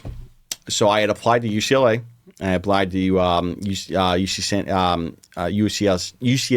or USD. Pardon me. So your plan was to stay in Southern California. Exactly. I'm already here. I got nobody really back home, and so I applied to UCLA, USD, and a place called Thomas Jefferson Law School. UCLA and USD told me to go fucking get lost, because again, I didn't have a great. I was gonna say, what were your undergrad grades like? It wasn't so much the grades; they were fine, but it was where I went to college online. Oh. And so I went to, like, what the fuck is Ashford University? That's where I went. That's where I got my bachelor's and my and a master's degree, was a place called Ashford University. I think they've since changed the name, but that's where and it's like, what the fuck is that? And so it's like, it's not anywhere in the high Ivy League. Mm-hmm. So UCLA and USD thought, no way, fuck off. But Thomas Jefferson took me in. Now, where's that based? San Diego. Okay. San Diego. So Thomas Jefferson School of Law, I got accepted there. I'm like, great. So get out of the Marine Corps, and literally the next day, got a tie, and then I'm going through INDOC for law school. And is your plan just to work off your GI Bill to get through law school and get through life? Actually, so not being a complete, making poor decisions and continue to make poor decisions, which we'll go into in a little bit. But about 5 months before I got out, I got a job. Again, because I'm paying for 1 child support, 2 child support, and alimony. And I still gotta live through all that. Pardon me.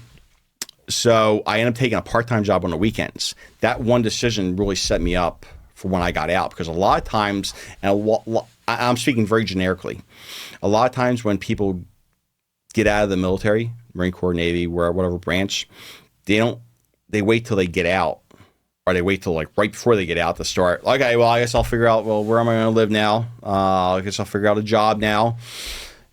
And it's like, no, dude, fortunately, and that's because I'm just so deep or anything, it's just because I needed money. But that one decision really set me up, because I was already working on the weekends with, they're kids with autism. And so I took this job in this $1 million house in Carlsbad, North San Diego, and helping these kids, like, take them to the wild animal park, take them to the zoo, take them to the beach. And I was like, man, I was hanging out with 4 young adults who have autism. They were cool dudes. Basically the only thing was I got to keep one kid out of the room because he watches Disney, and he gets all worked up, and it has to be some gluten-free bullshit that one kid eats. But it was a cool job. And you sleep there overnight and get paid to sleep there, and there was never any issues. It was great. And so that one decision really set me up, because now I have income. So I get out, I already have a job, I'm already working, already established, and to set up the GI Bill. Now at this point, I was also put in my claim for compensation, because I had a lot of shit going on. I had a lot of stuff with, pardon me, a lot of stuff with my knees, a lot of stuff body-wise. I also had some mental health issues as a result of, not beforehand, but during service. During Afghanistan, there was some other stuff where I thought there was going to be a friendly fire incident, but it wasn't. And because it was just so, I knew this is going to fucking fall apart. And just, I'm not trying to speak negatively about anybody or generalize anybody, but man, just going to Afghanistan was a complete 180 from Iraq. Sponsorship for this podcast comes from Brothers in Arms USA. They're a veteran-owned and operated clothing and accessories brand that's 100% American-made. Every piece tells a story of brotherhood, respect, discipline, and honor. Deeply inspired by those who serve, those who have served, and those who have paid the ultimate price serving our great country. Whether you're an outdoor enthusiast, a proud patriot, or simply somebody who values high-quality American craftsmanship, they've got something for you. Go check out brothersinarms.com, spelled out fully, brothersandarms.com, and use the promo code TRANSITION20 to get 20% off your purchase. And it was just a complete shit show, and it really affected me in a lot of ways, just because there was a lot of concern, because there were a lot of Afghans around, and there was just so many green on blue shootings. It was like, I mean, we're talking for a period of time, like 2 weeks, where it was every day, where the Afghans returned their rifles, and there were a couple of times where some Afghan soldiers looked at me sideways. I'm like, if this fucking guy moves, and I'm already setting a case for first-degree murder in my mind. I'm sending the mens rea for, like, if this guy moves his hand, I'll deal with it in the court-martial, but I'm going to kill him. He's dead, and that's something that didn't happen, but that really affects your mentality, right? And so started Thomas Jefferson School of Law, and I fucking failed out. Now, why did I fail out? It wasn't because I'm not an unintelligent person. Because you got an F. Because you got an F. Not only that, I was so focused. People who get A's don't fail out. Usually. But along with that, I was so focused on my dick that I was not focused on. I was studying, but I wasn't. There's studying. You can study through, like, I'm in my doctoral program at National University. That's hard, but it's you can. There's some classes I've been through where you can casually study. You can't just casually study in law school. You really have to, because it all comes down to the test. Mm-hmm.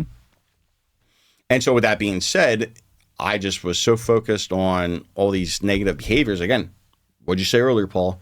Like father, like son. So I'm following the same pattern of being so focused with my dick instead of doing what I need to do. And I end up failing out after 1 year. I'm like, all right. I was like, maybe this wasn't meant to be, but I'm going to keep going. I'm going to keep trying. Because this was ultimately something one thing I will say is this: I have so much admiration throughout our history for people who've been lawyers. John Adams, our second president, defended, I think it was 7 or 8 British soldiers in the Boston Massacre. And he quoted a guy named Cesare Beccaria, who was an Italian jurist. And he was very forward-thinking. And it's something that he said that really ultimately pushed me that this is something I really want to do. If in the defense of mankind, I can save from the agonies of death one unfortunate victim of tyranny or of ignorance equally fatal, his blessings will be sufficient consolation for me for the contempt of all mankind. And it's such a powerful that he's taking on this defense of these people who fired into his fellow colonists. This is ultimately what I want to do. So I get into a second law school. No, in that first year, you said you made it through 1 year at Thomas Jefferson and failed out. I'm assuming, not knowing if they're quarters or semesters, but after the first semester, when you were already seeing your grades and not getting, you had to see the writing on the wall. That wasn't enough for you to square yourself away and go, hey, this is what I want to do. I need to square myself up. I did start squaring myself up, but it was not enough. But obviously, like I said, I still have more stuff to learn. So I get into a second law school, and I make it through a year. Spoiler alert, I flunk like a rock. Again, I'm going to square myself away, I'm going to do this, but then the first chick who, again, this is where, another chick who's married, and who's in this loveless marriage, she's like, hey, you want to get a drink? And I'm like, yep, sure do. And then, sure enough, I end up banging my my fellow student. Then I'm banging a teacher's assistant. And it's like I'm banging a step. How old are you at this point? I am like in my 33, 34. So again, still very, very immature. again, because I'm falling into that, still have that lack of self-worth, but where do I find self-worth in? I find it, and that's been established. Again, these are choices that I made. I want to be very clear with that. But this is something that I fell into in terms of just, this is what I know, the strength of those systems. And if those systems aren't strong, or those systems revolve around negative behaviors, that's where you're going to fall back to. And so at the time, I had a real problem with sex. I had a real problem with porn. And wasn't so much alcohol or drugs yet, but this is where I was at in terms of, this was my fallback. I'm like, all right, well, maybe being a law school grad isn't in the cards for me. Maybe it's not meant to be. But I try a third time. I get into San Francisco Law School.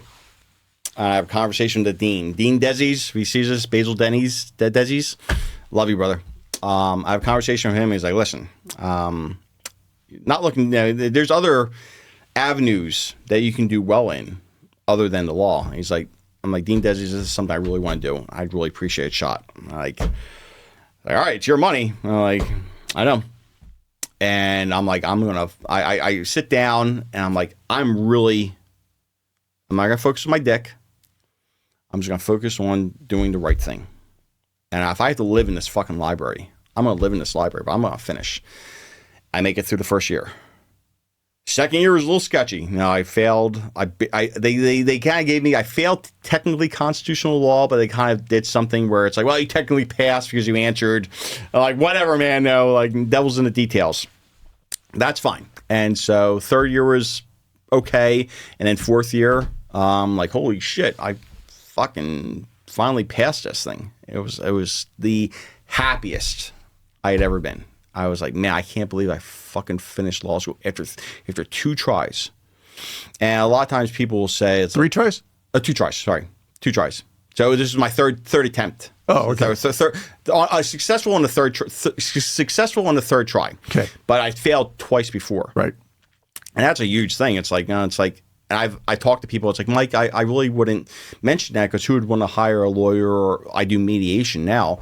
Who would want to hire a mediator that's failed out of law school, X number of times? Like, listen, ultimately, one thing I've discovered is people don't really give it. Can you help me with my problem? Can you help, for instance, me? Can you help mediate my dispute with my neighbor about where his fence line stays? And then us being able to talk about it. Ultimately, I don't give, nobody cares. And it's like, I shouldn't say nobody cares, but by and large, if you can help people with their issue, that's fine. And same thing when I do eventually pass the bar, whenever that may be. Have you attempted the bar yet? Twice. I failed. So I heard it's an ass kicker. It's not easy. It's a really hard test. So the cohort I went through law school with, 4 of them out of 20 passed the bar. The rest have either not taken it or have failed and have elected not to retake it. And I'm going to take it third time's a try. That's something that's been consistent with me throughout. So on February next year, I'm taking the bar, and I'm not I've already, again, when you have that mindset, and that's where my business model of resolute climb, have that resolute to be able to climb further and be able to get to where you want to go. So you graduate law school up in San Francisco. Are you living? Oh no, actually, so they have a. I'm sorry. So they have a satellite. They have a campus in San Diego. Okay, that campus has since closed, but it was. But yeah. So I finished that. Yeah. Sorry. And so basically, what's your life like at this point now? So how soon after are you planning to take the bar after graduating? Well, at the time it was. So this is where we're going to backtrack a minute because it changes, and we're going to backtrack. Only because it changes the trajectory of my life and changes why I went from going to my deathbed, not sharing any of this, to being on the Transition Drill podcast, talking to everybody about it. So I'm 2 semesters away from finishing law school. And a friend of mine, I had mentioned as far as, hey, do you have any, he worked in the bar industry. I'm like, hey, you got anything? Like alcohol bar industry? Alcohol bar industry. Okay. And he's got anything that you can hook me up with in terms of a job? And he's like, can you bartend? I'm like, I can learn. He's like, well, I do need a security guard. I'm like, I've seen Roadhouse, but like, what's involved? Yeah, kick out occasional drunks. You guard the cashier. Yeah, you do other shit. I'm like, great. And he's like, it pays under the table. I'm like, it doesn't pay much, but it pays under the table. I'm like, great, I'll do it. I remember my first night there at the bar, and I'm taking this drunk guy out. It's not even my first night. It's like my first hour, and I'm already fighting with a guy. And I see somebody, and I was like, oh, she's kind of cute. You know, she's she doesn't work there, but she's she's around. And I meet her, and then this is where it goes into, she's married.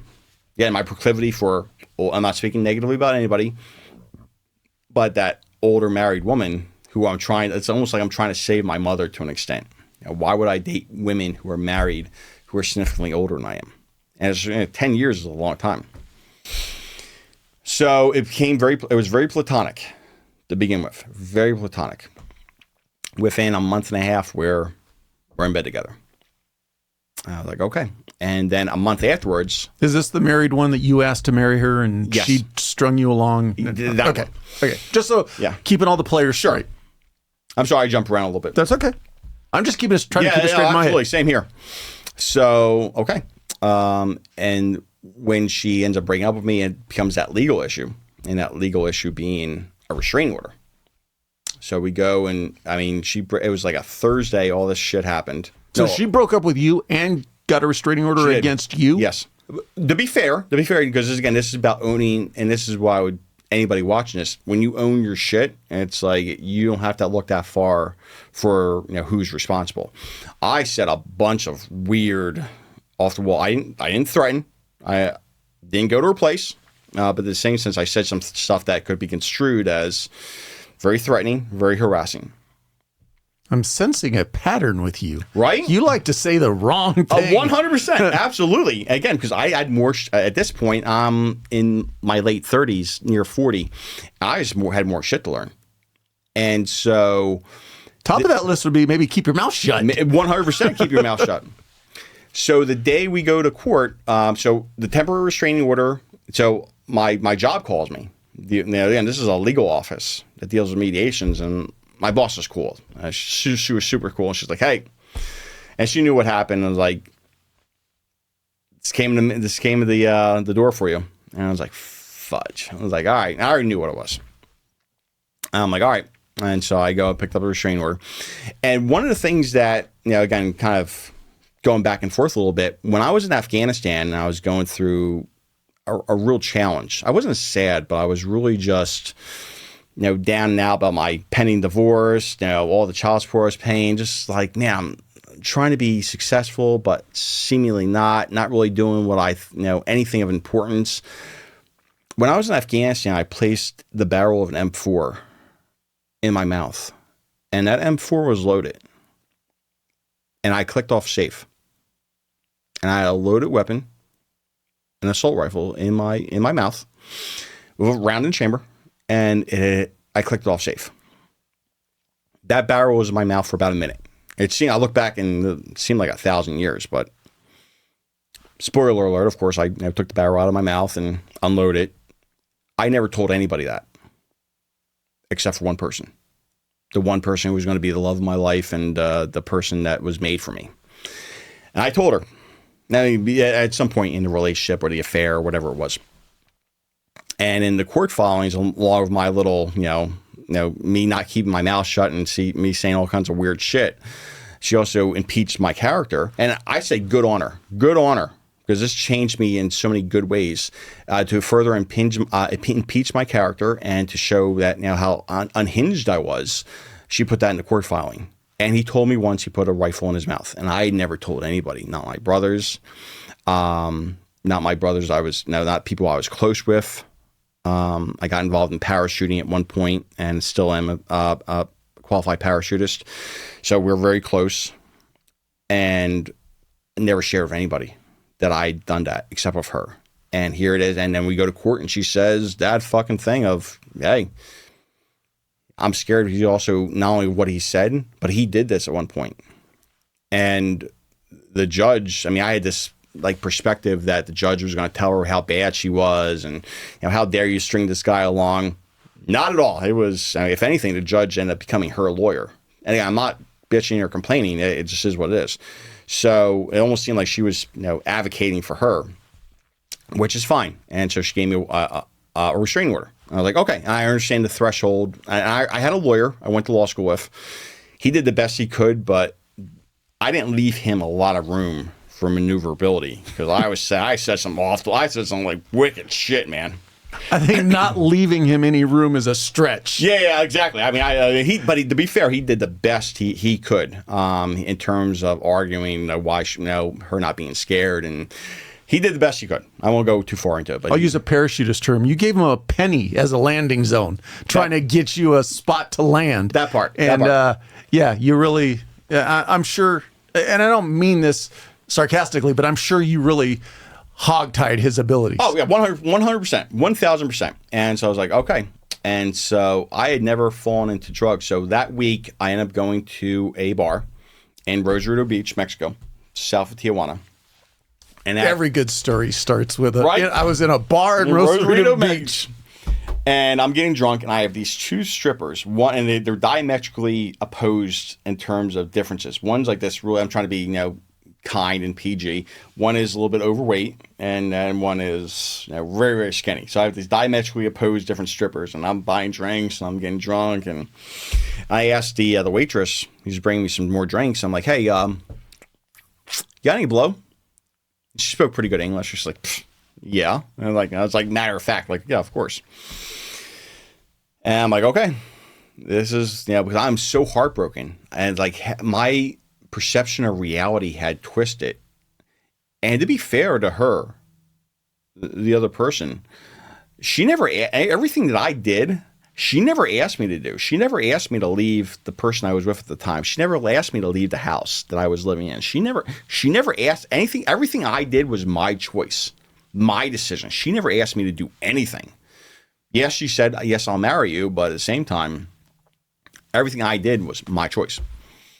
And so my perception of reality was so skewed that I was just like, I was on the point of killing myself. I was so suicidal because I had loved this girl like beyond. But also, I mean, as someone, doing his walk with God, the pastor would say, well, we don't really believe in karma. I don't know, man. That's pretty fucking real. I mean, in terms of like what do you put into the universe, you get out. It's. I mean, I don't think that's a far stretch at all. I think if you're a good person, for the most part, your life will pretty much go good. Exactly. If you're a bad person, guess what? You end up around other bad people. Exactly, 100%. And so I just, how many hearts have I broken? How many women have I left holding the bag? How many women have I said I love you, but I really didn't love them? And I was, again, a lot of these things happening as a kid, yes. But then ultimately, hey, I'm a big boy at this point. So it's like, hey, time to pony up and accept responsibility. There's only so much you can blame your poor childhood or your shitty mother. Guess what? We all have these. That's being human. Not everybody gets. Even people with potato salad who winter in the Alps. Well, I guess it would be summer in the Alps, but it's like even they have. I've met plenty of people who have like a bunch of commas and zeros in their bank account. They're like, they're on the verge of offing themselves daily. So it's a human condition. And I just fall really into drugs and alcohol. And so I do. But you had never done drugs prior to that. Never. So this is where I was so again lying to myself and lying to others. Well, yeah, I fuck, X number of chicks, and I'm engaged in very precarious sexual proclivity, but at least I'm not doing drugs. Then I fall into drugs. right off the bat, start with Coke. Then I start with Adderall. And I start with Xanax. And then I'm drinking every day. I'm still, going to the, gym, but I'm hiding, gin and, little gin and tonics in my Gatorade bottle. And again, how I'm able to lie to myself is I'm still able to work. I have this law degree. And I remember one time saying to myself, at least I'm not doing weed. I'd never done weed. To this point, I've never tried weed, but this is how, at least I'm not doing the devil's lettuce. I'm doing blow. I'm spending like half my paycheck on blow and my Connect for pills. But at least I'm not, involved in this. In your brain, that was logical. That was 100% logical. I was like, it's like, it makes perfect sense because I'm doing all these. To you. Yeah, I'm doing all these great things. And sure enough, it was not great at all. And I was just going downhill like fast. And I'm still, because again, I still had more shit to learn. And so what am I doing? I'm not breaking the restraining order, and nor would I ever do that. But I'm putting a bunch of random shit like about women and, like fuck the judges and blah, blah, blah. And even though I'm not sending this to anybody, I'm putting on my status updates on not social media, but my messenger apps. And it's like, yeah. And guess who's watching now I blocked her. Now when they're restraining, I was like, I don't want anything to do with you. She's going to take me to court and then put my deepest, darkest secrets. I don't want anything. So I blocked her. However, I didn't block like people who knew her, and they're seeing all this weird shit. Again, even though I'm not mentioning her by name, I'm technically breaking the restraining order by, not only I can say legally I have a restraining order, I just can't mention who she is, and so or any identifying basis of her. And so I think that's a really good lesson, though, to bring up, especially when you're talking about other veterans and first responders who are still active. And you'll hear this a lot. Well, it's my personal social media account and it's private. But the thing is, you got to understand, you can't control who your friends release that information to. 100%. You don't get to control, once you post it, what anybody does with it who is connected to you. Exactly, 100%. And you that was a hard lesson. And so I'm thinking, I have freedom of speech, bitch. And I fought for it. But I am all coked out when I'm not excusing it, but I'm like all drunk and I'm still heartbroken over this chick. And it's like, now I'm just at the point where I just wish people well. I just wish people, I just wish the best for people. And I don't think about her. But at the time, I was like I look back, it's almost like watching a movie. And it's like, it's not even who I am anymore. And so I'm putting out a bunch of shit. I'm like 2 weeks out from the restraining order ending, and I'm going to go hunting with a friend of mine in South Dakota. And like finally I can use a gun. I was never a big gun guy, but I used them in the Marine Corps, but I didn't own a gun. It wasn't like I had to give up my gun. But yeah, I'm going to South Dakota, go hunting with a friend. We're going to shoot some ducks. And sure enough, there's a sheriff's deputy. And it's like, and I'm just, at this point, I am weaning off. I'm like, you know what? I need to slow my roll with this because I'm spending too much money on hookers, blow, and pills. And it sounds sexy and it sounds great and hey, rock and roll. But man, you can only like take your reality and put it through so many layers where it's like it's going to come fucking crashing down. And I just did not have a good perception of reality. My view of reality was completely skewed. And I was just, again, the effects of coke and drugs and all these poly use of different drugs and how they affect you, man, that's real. So we go to court again because I was like, hey, I put in a bunch of weird shit. It's like, it's not just saying I have a restraining order. It's saying like all kinds of weird stuff. And she's got this binder of stuff. I was like, well, Your Honor, I haven't even seen this. And it's like, and she was like on cue, like, I got one for you too. And it's like, all right. And I'm like, and I'm thinking, the judge asked, well, what do you want to do? And I think, well, I got a pretty good credit card. Let me go find the best lawyer in San Diego and let me go fight this. But then part of me was like, at this point, I've cleared myself up. I'm like a month clean, so which isn't much. I'm going to NA, AA. I have a sponsor. I'm doing the steps. I'm like, and part of the steps is taking accountability. I'm like, you know what? I'm gonna fight it, but I'm a law school grad, so it's like, fuck it. Let's see where this rolls. I'll take this one. And sure enough, so what she's asking for in restraining orders in California, you have two options for a renewal. It's 5 years or for a lifetime. And this chick has been bending off like she wants a lifetime restraining order. She doesn't want to deal with me ever again, which would have been a benefit in that that's good because I don't want to see her ever again. But the judge is like, well, we're going to do 5 years because you guys, you can't be saying weird shit like that, whether you have freedom of speech or not. And I was like, fair enough, Your Honor. And then I walk out of there. And I'm like, all right, I want to go get high. I want to go jerk off some porn. I want to go bang some strippers, and not necessarily in that order. I was like, well, let me not do that, because, I already have a month clean. Talked to my sponsor. I'm like, this is, just happened.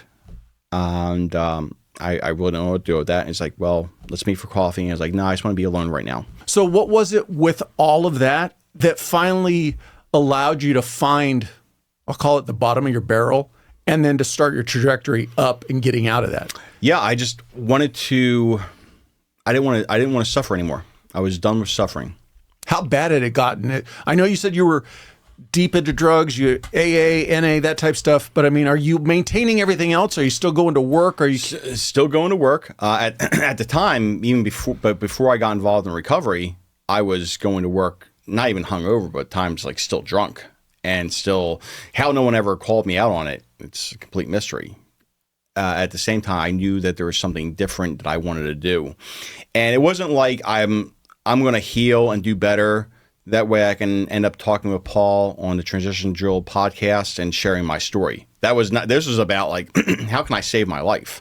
How can I not like end up killing myself? And one of the good things about having the legal effects that it did was I couldn't own a gun, because there was one night in particular that if I had had access to a gun, I'm virtually certain I would have killed myself. Virtually certain. It was just so bad. And I was like, what? I don't want to suffer anymore. So like, let me do something. Let me do something where I always wanted to do and make life worthwhile. And I was like, what? I'm going to Everest. So I had a conversation with my employer at the time. I'm like, listen, I need 6 weeks off. I'm going to go stop in India for a few days, maybe a week. And then from there, I'm going to go to Nepal and climb to the base camp Mount Everest. And if you want to fire me, I don't care. Silly question. What's your fitness level like at this point? My fitness level? Are you in a condition to go climb Everest? No, because Okay. I'm still drying up. I'm an overweight guy as is, but at the same time, at that time, I was like really significantly like, not even like, hurting that belly line. And so I was like, but like, what? This will give me something. That will give me something optimistic to look forward to. Instead of heartbreak, instead of looking forward to going to the bar and doing blow and banging strippers, which was my goal, I was like, you know what? Let's see if a homeless kid from Philly, growing up the way I did, let's see if I can make it to the base camp of Mount Everest. And at the time, I was like, well, what if I climbed Everest? And which would have been great, but the fitness level would have been much different. And that also climbing the summit of Mount Everest, that is not a cheap endeavor. That's like, we're talking like 60 G's, and we're talking like 2.5 months. So I was like, let's do the next best bet, which is, it's still expensive and it's still time consuming, which is make it to the foot of Mount Everest and be able to have a homeless kid from Philly look up at the tallest mountain in the world. Base camp is at what altitude? We're talking like 18,700 feet. So almost Kilimanjaro. Almost just at base camp. Almost a Kilimanjaro, just a base camp. And it was, I mean, I won't go into a daily thing, but it was here at sea level, we're able to take a deep breath and not a problem. But there you try to fill up your lungs, it's like a quarter of the way. Now, if I had had more time, more money, more blah, blah, blah, I would have gone to Colorado or Alaska and, did some, training in the mountains. Didn't have any of that. All I could do was run, take my backpack out, and then do weights. And then that's what I did. And when did you go do this? This would have been October of 2023. And so it was at a time when I made the decision. Again, I was like, well, I can either go back to what I was doing, drugs, alcohol, strippers, or I can do this amazing thing, which is a pretty spectacular thing. And I was like, you know what? I'm going to do it right now. So I had my credit card, and we're talking like, 8 G's, and my credit card limit is like 10 G's. So I'm like, I'm doing this. Put the credit card information, purchase, and declined. I was like, oh, that's embarrassing. But then the credit card company called me and like, hey, did you, $8,500? You declined it because you thought it was fraud. Yeah, Mountain Madness. Like, yeah, that was me. I'm climbing I'm going to Mount Everest, bitches. And that's exactly what I said. And it's like, okay, sir. That's like, so just give it 5 minutes. And then I did it. Bought my plane ticket. And then I already had a ticket, already had a spot for an expedition. And I told my employer, like, listen, this is what I'm doing. And I had a great employer at the time who was like, they kind of knew a little bit, they were in the know in terms of what was going on. So they had some compassion, but we're talking 6 weeks, man. That's a long time. Like, I'm actually going to need 7 weeks, so I'm going to need a few days to recover. And it's like, again, if you want to let me go, we can depart. We can part as friends, and I understand. And they're like, they talked it over, and they're like, all right, you got it. And I'm like, all right, great. And then it's like, we can't pay you. I'm like, I understand. I don't need you to pay me because I'm already limited in how much sick time and PTO I have. I don't need you to pay me. I just need you to give me the time and then guarantee me a job when I get back. How many people go up as part of this group? So actually, it was about 2 weeks. So about 4 people were scheduled to go other than myself. The guy who was in charge, I can't remember his name offhand, he called me and said, listen, everybody else called out. They had varying reasons. So I'm just going to give you a courtesy call and let you know you're going to be the only person. You're going to have a guide. And my guide, Dawa Sherpa, namaste, brother. Love you. Best guide on the mountain.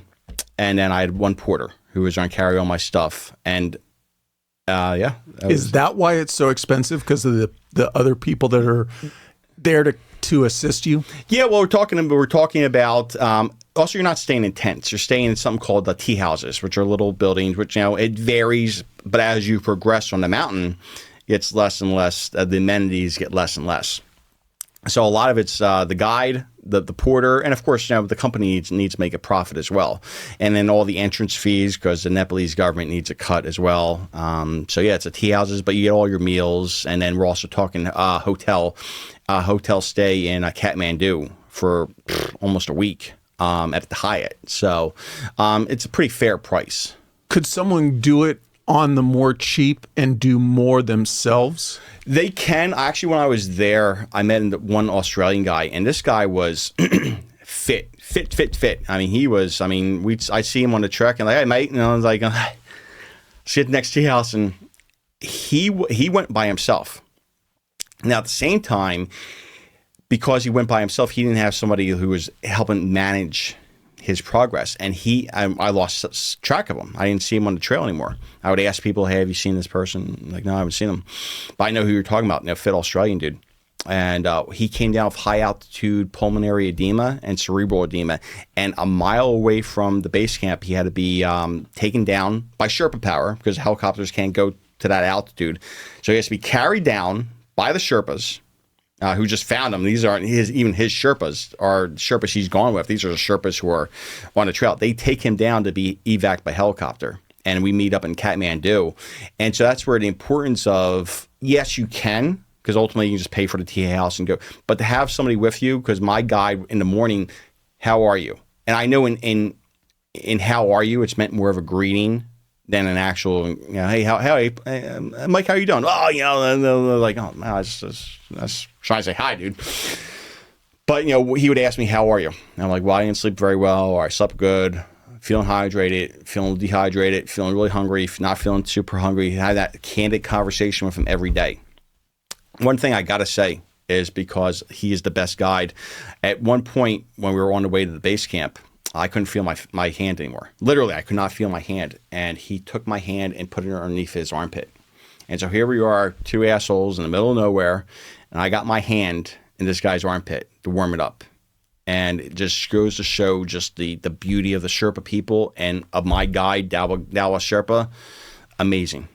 Absolutely amazing. Coming back from that, you still had your job? Still had my job. Still had it. But I took a picture of my dad to the base camp of Mount Everest. I'll send it to you. And do it for you as you like. And it was just to be at the base camp with a picture of my pops. And growing up the way I did and being suicidal and on the edge for so long, here I am at the base camp. And I look back and it's like, I can't fucking believe I did that. And it's not, I'm not trying to sound like it's the hardest thing ever, but it's not easy. You definitely have to prepare yourself for that endeavor. I want to ask the rhetorical question of, so how was your life different after that experience? But before I ask that question, now that you've been to base camp, is there still a desire to attempt a summit of Everest? So next year, what I want to do is this. Next year, I'm going back. It's funny or ironic, however you want to say it. At the time, I was telling Dawa, no way I'm coming back here. It's just too hard. I can't breathe. It's just, I'm glad I did it, but never coming back. And then when I got back home, I was like, I want to go back. And so what I want to do next year is I actually want to take some first responders and a veteran or veterans. And I've tried to reach out to some people as far as, hey, how can we get funding for something like this? Because, people will make the time, especially if they're not working due to their injuries or due to whatever they have going on. But they're probably not going to have the money to be able to do this. Like, how can we get funding and blah, blah, blah. So that's something I'm still working on. But if anything, I'm still going next year to go back to the base camp. And then within the next few years, even as I get older, to be able to stand on the summit of Everest, I have a lot of work to do, but certainly the base camp next year, so I'm looking forward to it. So then back to the rhetorical question, how is your life different coming back out of that? 180. 180 in that it's certainly important to do that inner perspective. And there's a great, his name's Miyamoto Musashi, a samurai, and he said something in his book of the Five Rings. When you look at a problem, look at it from perception and observe the problem. When you perceive the problem, like if you go into the news right now, it looks bad. But when you really observe the problem, it's really, things really ain't that bad on a day-to-day. Not trying to make light of anything, but when you really observe something, and so it's like when I really, like, I perceive this problem, like, this chick broke up with me, I loved her, blah, blah, I'm falling into drugs, I'm falling into alcohol, I'm falling into suicide. But when I really observed it, one is like, thank God. That's her husband's problem now. Two, I can recover from this. And three, maybe taking what happened where she's sharing the entire courtroom. Hey, this guy's impeaching my character. He's unhinged. He put a rifle in his mouth. It's like, what if I shared that with other people? What if I shared this story with others who are keeping shit internalized to the point? And again, it had nothing to do with her. Nothing to do with her. It all had stuff. This was just the catalyst where all this stuff that I kept in just erupted like a fucking volcano.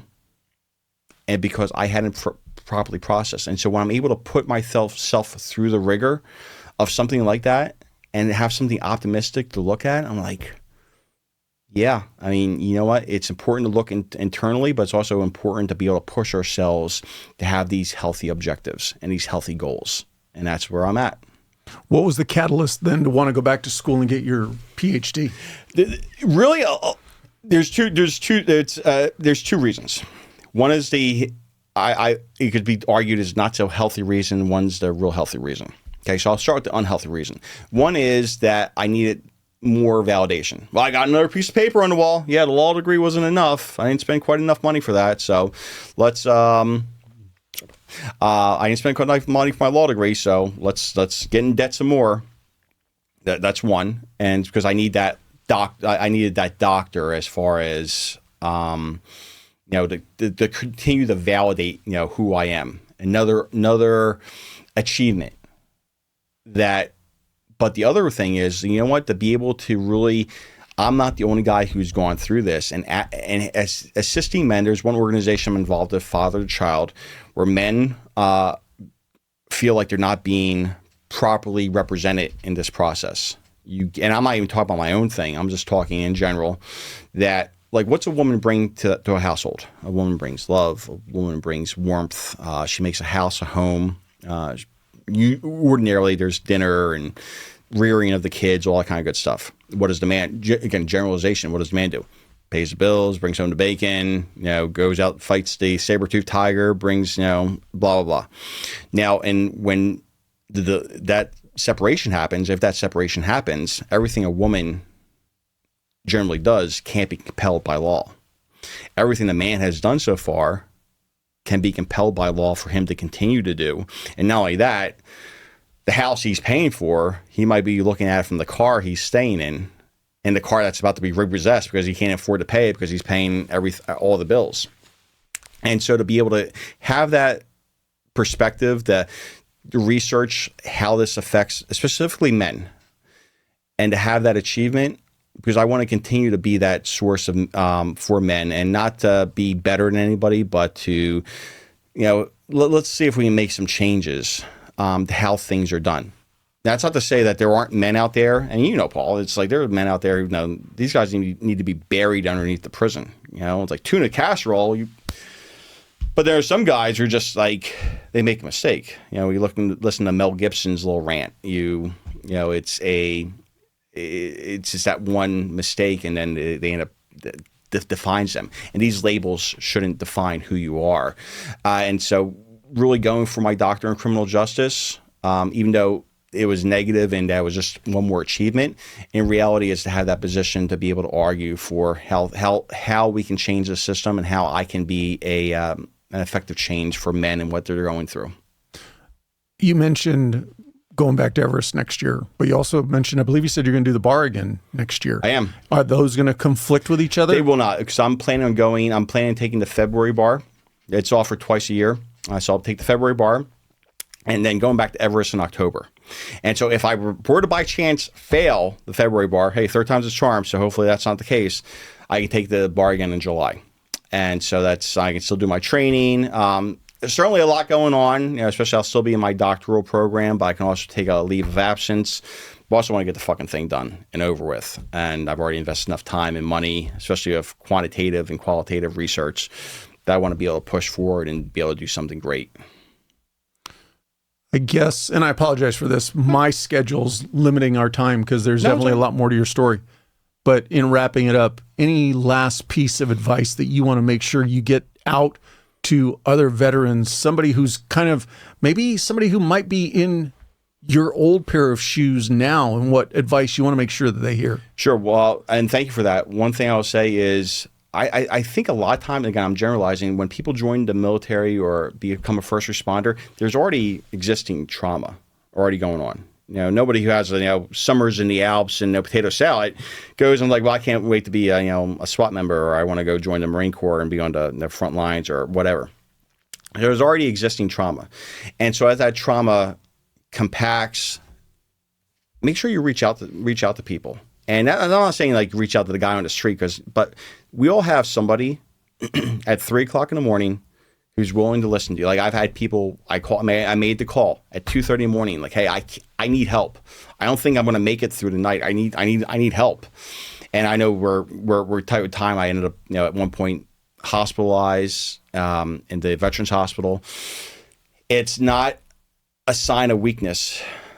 They ask for help. If anything, it's very strong, because you're not defined by the things that have happened and the trail of destruction that you would leave if you were to decide to make that ultimate step. Because there's not a veteran that I know who doesn't know somebody, or a first responder that I know who doesn't know somebody who hasn't killed themselves. If I said that in a way that makes sense. And so you leave the trail of destruction.